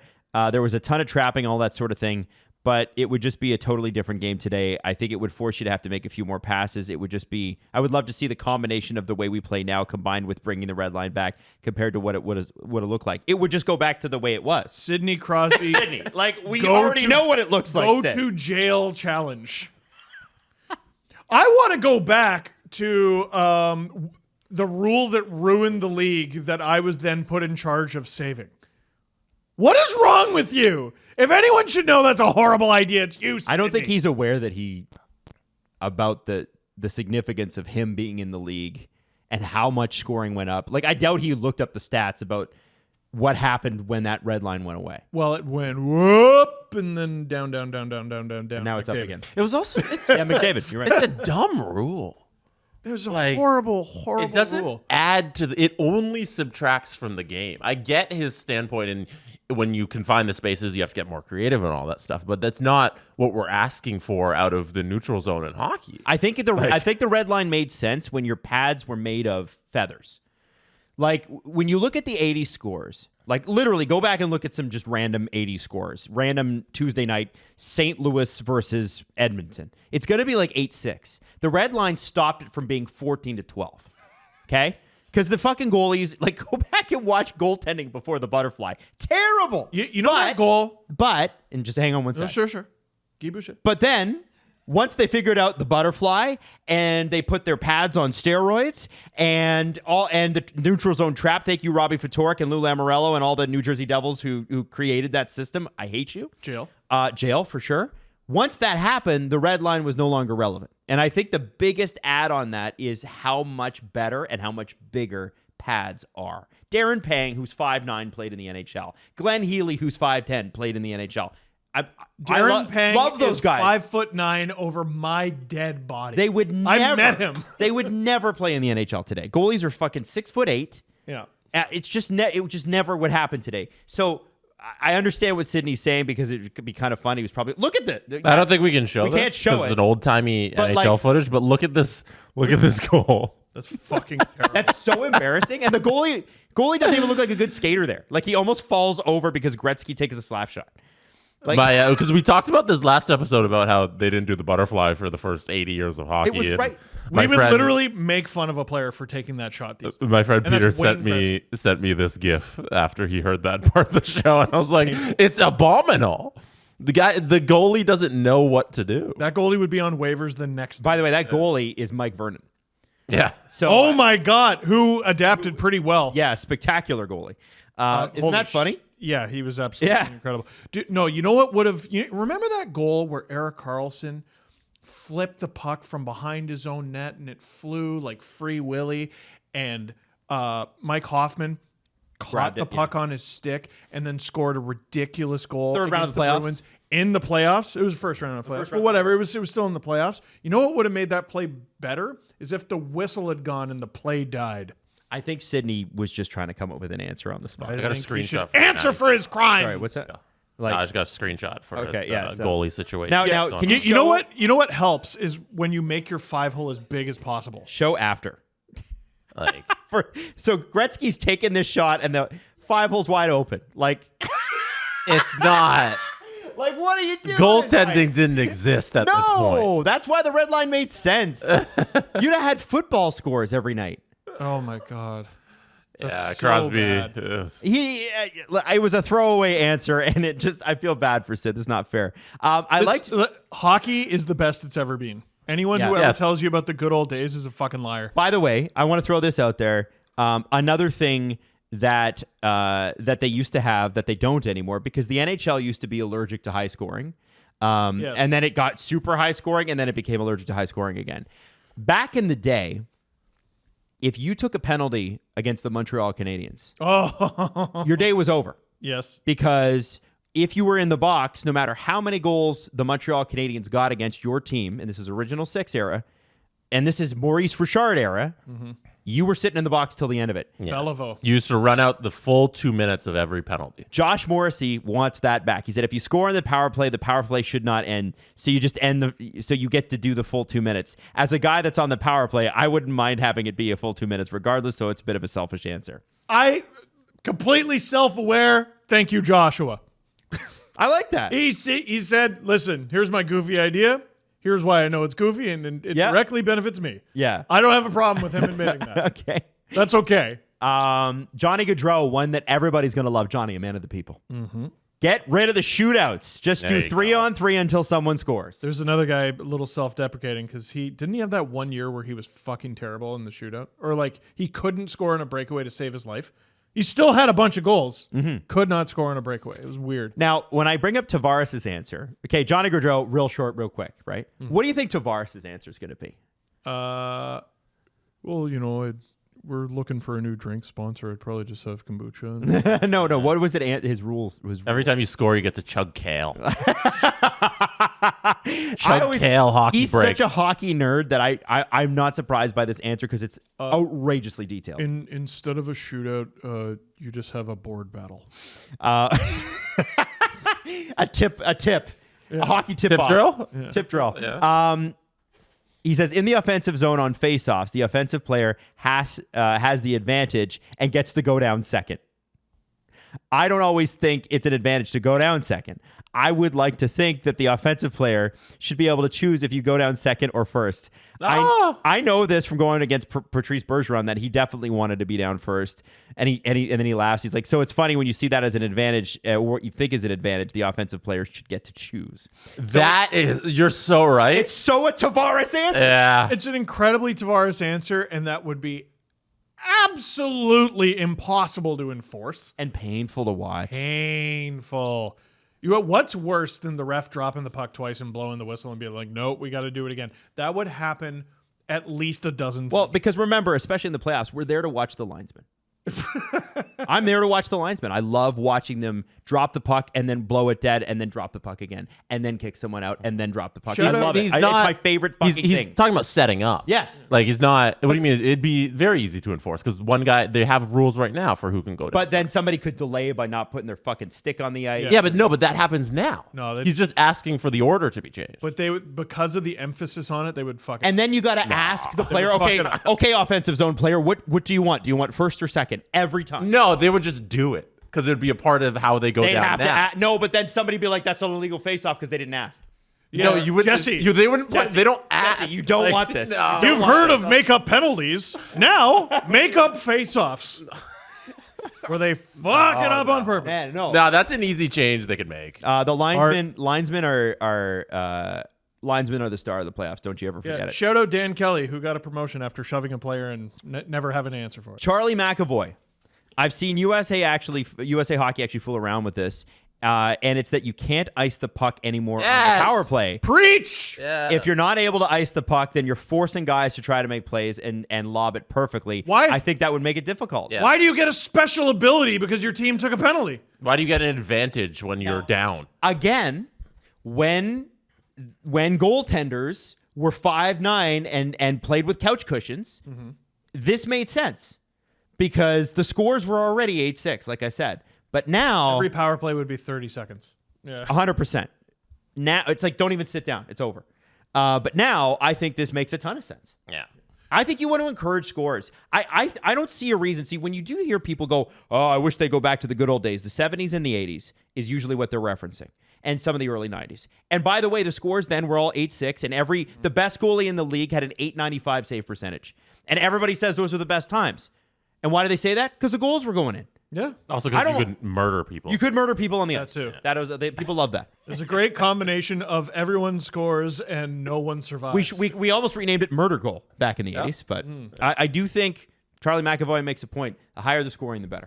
The only problem with it is the NHL does not want, and they're right to not want this, more whistles.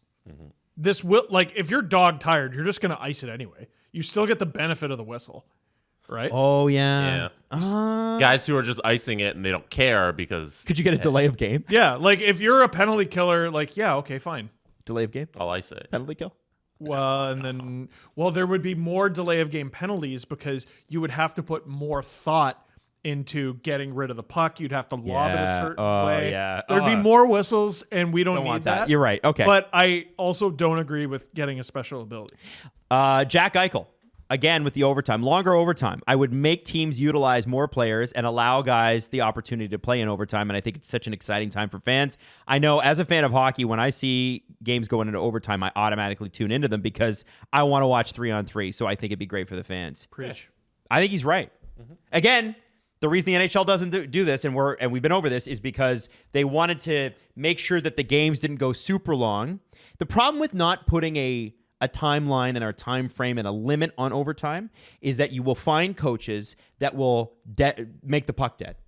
They'll find a way to slow the game and make it long, and what'll happen is it'll interfere with your local television 10 o'clock news schedule. And that's why they won't. There's things beyond the game that apply to having a clock that's unlimited in overtime. You need to be able to run the news at 11 p.m. So here's what I would say. Say. Do something crazy. Like, here's a crazy ass idea. It's like if you wanted to get rid of the shootout, but you also want to make sure that overtime's relatively short, then maybe what you do is is there a way that you can encourage teams not to hold the puck and dead it, right? Well, so or quote unquote rag it. Well, Matthews has been on the ice for some overtime goals against.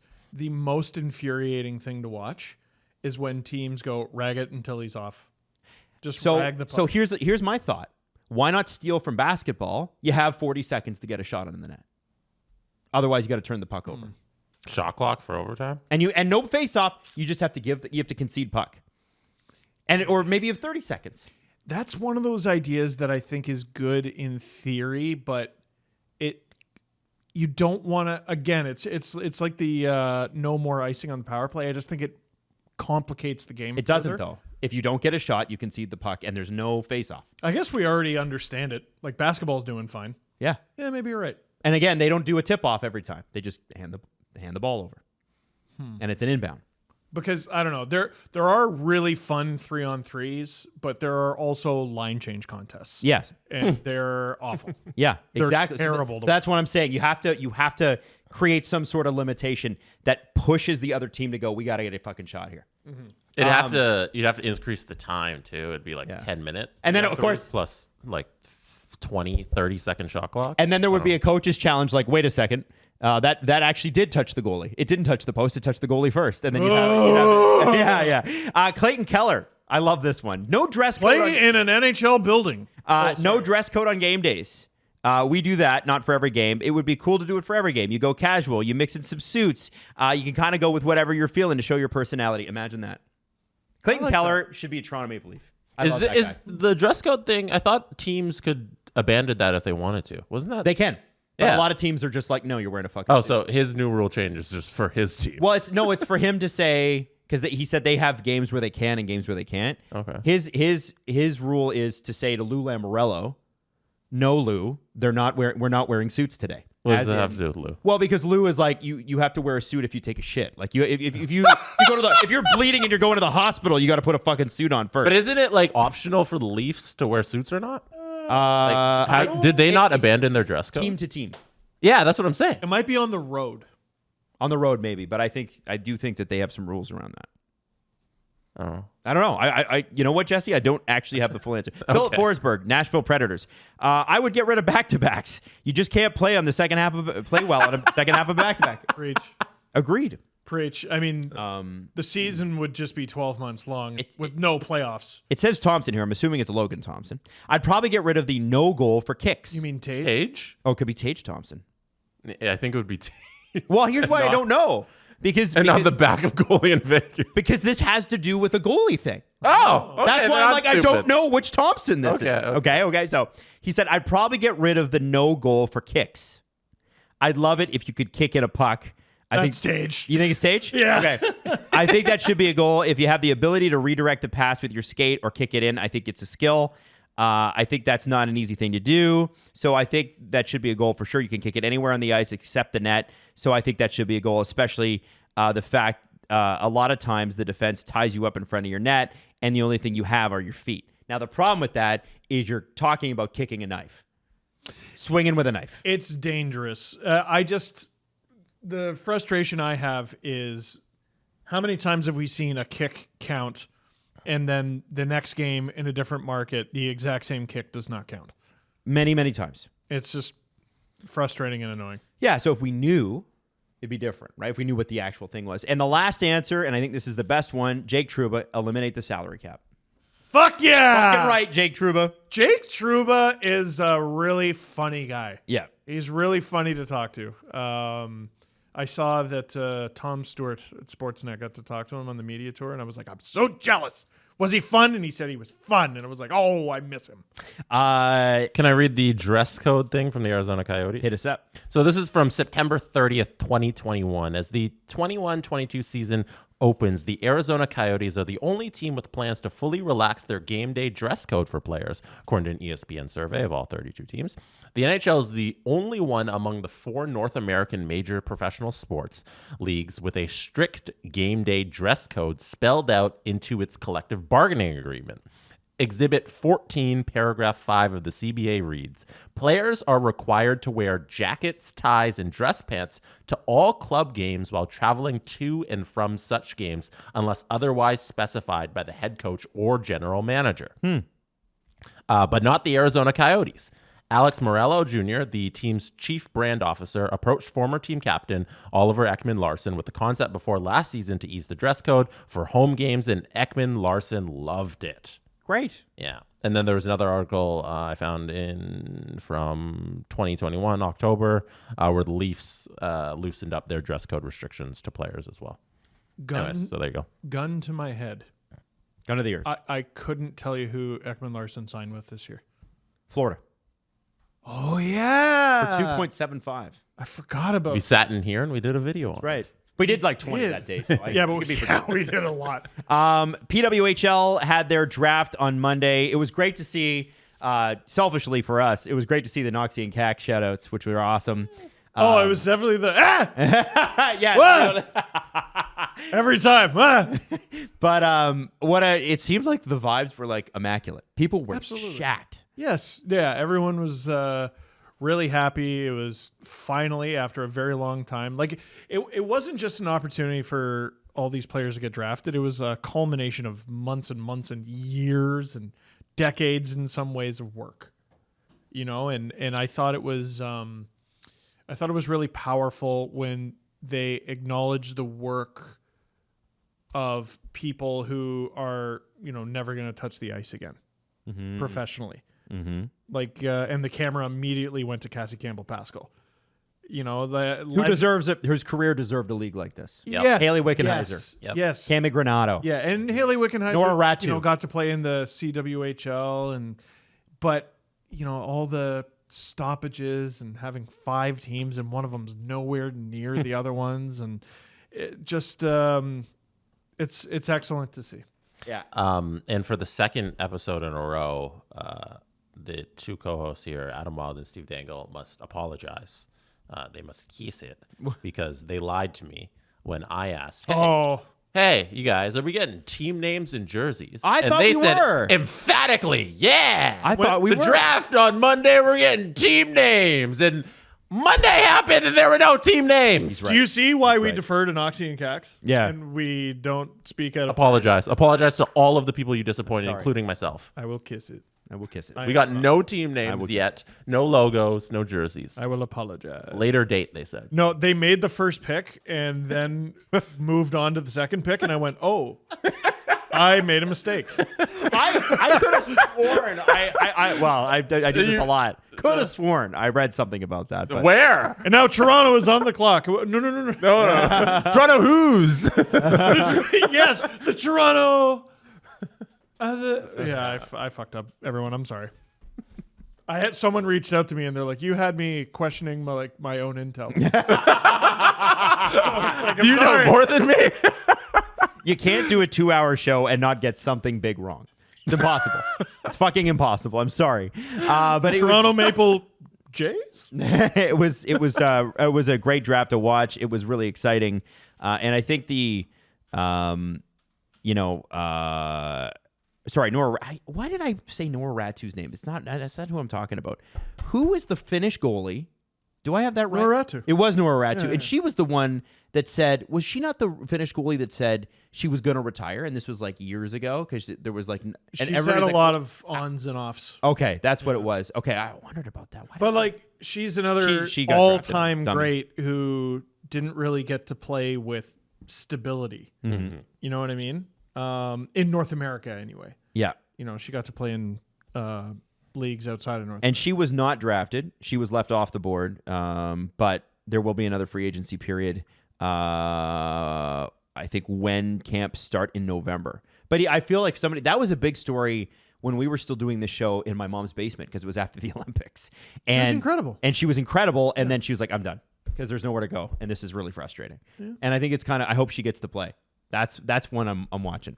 There's only 12 spots. That's right. Right. I'm excited for Knox and Cax to come back. We'll have more on that. I know people keep asking. They will be back, and they will be back on fire, especially when the games start. So November is not that far away. That's when training camps open. It's going to be fun. They can come back with less. You'll have to see. Yeah. They can just talk about that. Just playing coy and they can speak a little more openly. There's a billion things we could talk about today, but I'm going to save some of them for Friday. I do want to add this, though, because I promised that I would say it.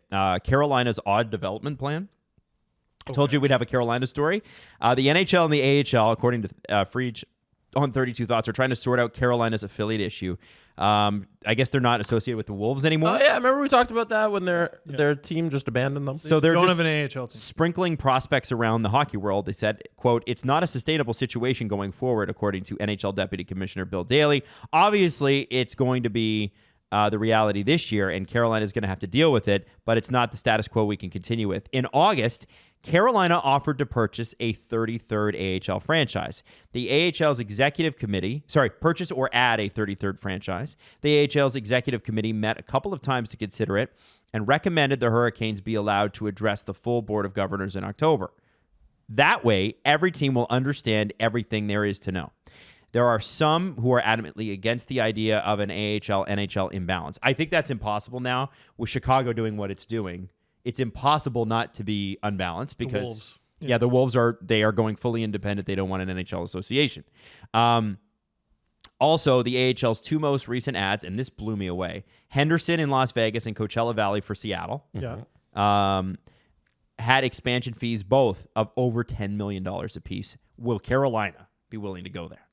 Wow. And Tom Dundon, who does, I think he's a billionaire because he doesn't spend money. He's just saved every dollar he's ever made. Well, and then he has spent money, and it was poorly spent money. Which was the XFL, baby. Which The Rock now owns, and he's merging with another league, and we're going to have spring football this year, apparently. We had it last year, and it was like mediocre. Yeah, it was mediocre. Shout out Coachella Valley, who that $10 million was $10 million well spent. They are one of the most successful AHL franchises that's ever come to the league, and it's been 1 year. Did they win? Or no, they went to the finals. final. Yeah. It was Game 7, wasn't it? Yeah, I think Game it came 7 down to OT. the final overtime of Game 7 in the finals. And yeah, apparently that area has just fallen in love with their... That's awesome. I love that. What are the Firebirds? What are they? Coachella Valley Firebirds. Firebirds? Yeah, they apparently doing really well out there. So that'll be a very interesting thing to watch. And the last thing here, but if we are going to do a press conference, Jesse, forgive me, but I just want to know if you guys can forgive the Anaheim Ducks. No, but continue. Can you forgive them? So you're saying no. No. Jesse, I don't know do you why. think you can forgive them? I can. Signing Radko Gudas? Okay, no. The Ducks, that's a good franchise. Can you forgive them, though? And I'm not going to tell you why, but can you? Yeah. Okay. No, Ducks are good people. Hey, Maddie, can you forgive the Ducks? No. Okay. She had to think about All right, now, Jesse, I've just sent you the reason why I'm asking this question. I need you to bring it up on the screen. This is, to moi, Should I look? No, you should not. Okay. This is Look something into your that beautiful face. a lot of people are pretty mad at. Okay. This is the worst way to start off camp, I think. Worse than Steven Stamkos coming to camp and saying, nobody even called me this summer. Whoa. None of my friends even called me. They didn't even want to hang out. They don't want to come over to my barbecue. Can you forgive the Ducks for that? It's not that big of a deal. There's just 80 patches. Fucking deal, Jesse. There's just Are you out of 80 your patches mind? on the jersey. This is terrible. So, by the way, anybody that's listening, the Anaheim Ducks have their sponsor patch on their right shoulder. They have their 30-year anniversary patch on their left shoulder. And that means if you're a captain or an assistant, the A or the C has to go underneath the 30-year patch, slightly to the left, or the right if you're looking at it. And it looks like it was sort of kind of put on there by your mom. If you were that was on. put on there by me when I very briefly had a job doing that. Oh, really? Ironing patches onto jerseys. Dude, this can't hit the ice. Yeah. You got to fix it. It's fucking terrible. And like, okay, so you have the 30th anniversary patch. That makes sense. Mm-hmm. You have a sponsor. We all got to pay the bills. That makes sense. You're going to have an assistant captain and a captain. That makes sense. Figure it out. Yes. Figure out some sort of compromise. Like shrink one of the patches. Or get rid of your shoulder patch. And which just put the 30th anniversary patch on the shoulder. Do you see how we solved this in 5 seconds? Sometimes I wonder, what do they do all day? Well, and you might look at this and go, yeah, but we like the shoulder patch, so we don't want to get rid of it. Have it on one shoulder. I have it on one shoulder. I was going to say it's better to get rid of the shoulder patch than it is to have this abomination. Yeah. And you came up with a perfectly viable solution in 2 seconds. Maybe less. And I don't care that it's preseason. I don't care that it's rookie camp or wherever this picture was taken. It's your logo. It's your brand. You can't have this. Your high school team would get made fun of for having this. Absolutely. You would, if you were on the cusp of wearing a letter, you would go out of your way to be a dick to the coach to make sure you didn't get one, so you didn't have to wear this. That looks so fucking stupid. What are you doing? Oh, it means, I've been with the organization a long time, and it means a lot to wear... Looks like he's got a third weird nipple. Letter right on my nipple. Just make it a ring. Just have it a nipple ring. With an A on it? Yeah. Or a C. So are you happy with your choice? You said you could not forgive the Ducks. Can you forgive them? No. Jesse, you said you could forgive the Ducks. Can you? Yeah, they've had some of the coolest jerseys ever in the past. Like the Mighty Ducks era is all-time peaking awesome jerseys, so I can forgive them for this giant faux pas. If it makes but it to they the need season. to fix it. It's disgusting.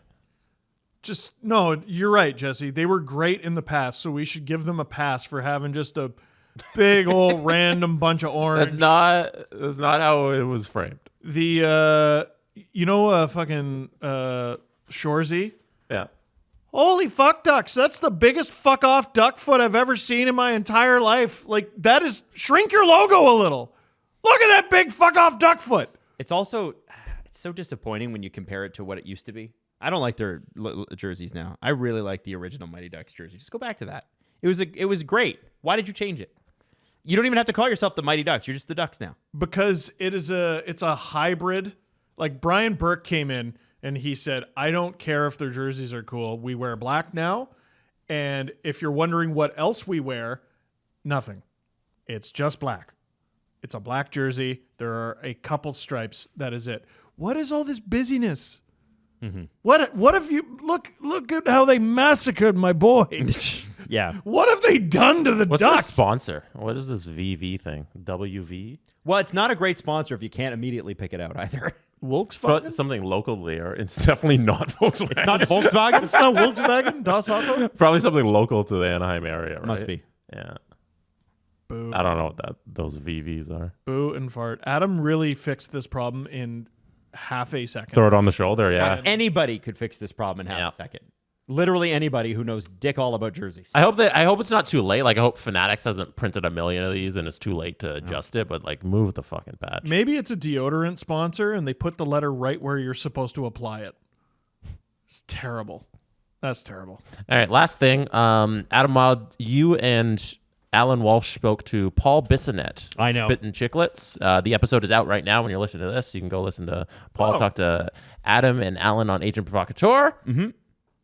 How was it? I mean, listen, I thought it was a fascinating sort of look into what it's like to break the biggest story in hockey of the season.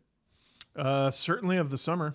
And I, I'm sure that this will get replaced, obviously, but this will be a season that we do remember that Mike was hired and fired in 2.5 months. And what was interesting was sort of hearing from Paul about like how it made him feel, because he said like, there were people tweeting about, oh, I'm sure Paul loves this. Those guys don't need more clicks; they're doing fine. I don't think he enjoyed it at all. I think he hated it. And he also I definitely got that impression from their recent show, sort of breaking it all down. And he was apologetic, as he was on his show, to Boone Jenner, but also I think it's like he's like, I don't know how journalists do this. Yeah. He's like, it's not fun. His phone was going ballistic. Yeah, he wants to talk about hockey. He doesn't want to break stories like that. So that was interesting. It was also interesting to talk about, and so we do talk a lot about the Babcock stuff, and about my whole thing going into that is I want to know why Paul goes to air with that story, right? Because there's so many stories we hear we can't go to air with, right? Sure. And why does he go to air with that story? Why does he feel confident going to air with it? What did he think? Did he think it was going to blow up the way he did? By the way, short answer is no. He didn't think it would be a thing at all. And the fact is that like he feels bad even for like Jarmo Kekalainen, who he has heard he's like, I don't know him, but I've heard he's got a big heart and a good guy. And he went to bat for him, yeah. Totally. So that's been interesting. But then he talks a little bit about what happened to him when his career ended. And I am fascinated with this. I even pitched this show to a network once where I want to talk to players. Tell me about the first month after your career ends. And not June, not July. Tell me about September. September and October. Mm-hmm. I want to know exactly how that went. And he talks very openly about his mental health struggles, and then he talked a little bit about the formation of the podcast and some of the other things that they have going on. And he and Alan share a point of view, which is they're very pro player, and that's why they bond. And I think it was interesting to hear them both kind of back and forth talk about some of those things and what needs to change. And, when Biz talks about for the next CBA, what do players really need to go after? We all focus on salary cap because it affects us. We're fans. Of course. Biz was like, how about the NHL pick up the healthcare plan for the players after they retire? I didn't know this, but if you're on a healthcare plan in the NHL and you hit a rough patch after you retire, you could still be on the healthcare plan, but if you can't pay the dues after you retire, you get booted and you're never allowed back on again. Wow. And you know what they always say about bodies is they get better as you age. That's right. Like it's one of those like, he was very thoughtful and a very different Paul Bissonnette that I think you're used to. People love Paul, right? For the showman that he is. This was a very open, raw, and honest Paul Bissonnette that I was really not expecting. So I'm excited for you to hear the episode. And it's quite a fascinating look at the guy and also of the story of the year so far. Yeah. I mean, well, definitely threw a cherry bomb into our friggin' plans. Holy shit. Yeah, because ever. And even like this episode that you guys recorded, it came together because randomly on Monday afternoon, the day before, Alan's like, hey, Paul's coming on our first episode. Like, and that was it. It was just okay. It was just a text from Alan being like, hey, I got Biz for this. And it's like, all right, recording tomorrow. Alan loves a good monkey wrench. Yeah. He loves being like, hey, I did this. And you respond, what? And he goes, lol. And then he lives on that. Yeah. He does. One of the more interesting parts of the show, it was all interesting, but one of the more interesting parts is that Paul's not afraid to bring anything up. So he brought up the one thing Alan refuses to tell us about, and that's what he did with Marc-Andre Fleury and the sword in the back. Oh, the sword story. So Biz tries to ask him about, hey, how did the sword thing happen? Yeah. And Alan has an answer. He does have an answer. He has an answer. It's not the answer we want. We get nothing. Yeah. But he has an answer about when we might hear it one day, but not now. I think it's fascinating. Yeah. Yeah, you'll love it. People don't forget. No, they don't. Are we doing a press conference or are we wrapping? No, we're at 2 hours. Let's wrap the fuck up then. Wrap the fuck up. That means I gotta hit the button. I'm out of here. This is fun. Oh, you know what? Oh, fuck. We forgot to talk about Keith Boucher. I was actually going to make the same joke, but I'm going for I lunch. feel like you guys were all reaching for that. We were reaching. The Steve Dangle Podcast. Follow the guys on Twitter at Steve_Dangle, at AdamWYLDE, and at Jesse Blake. Connection complete.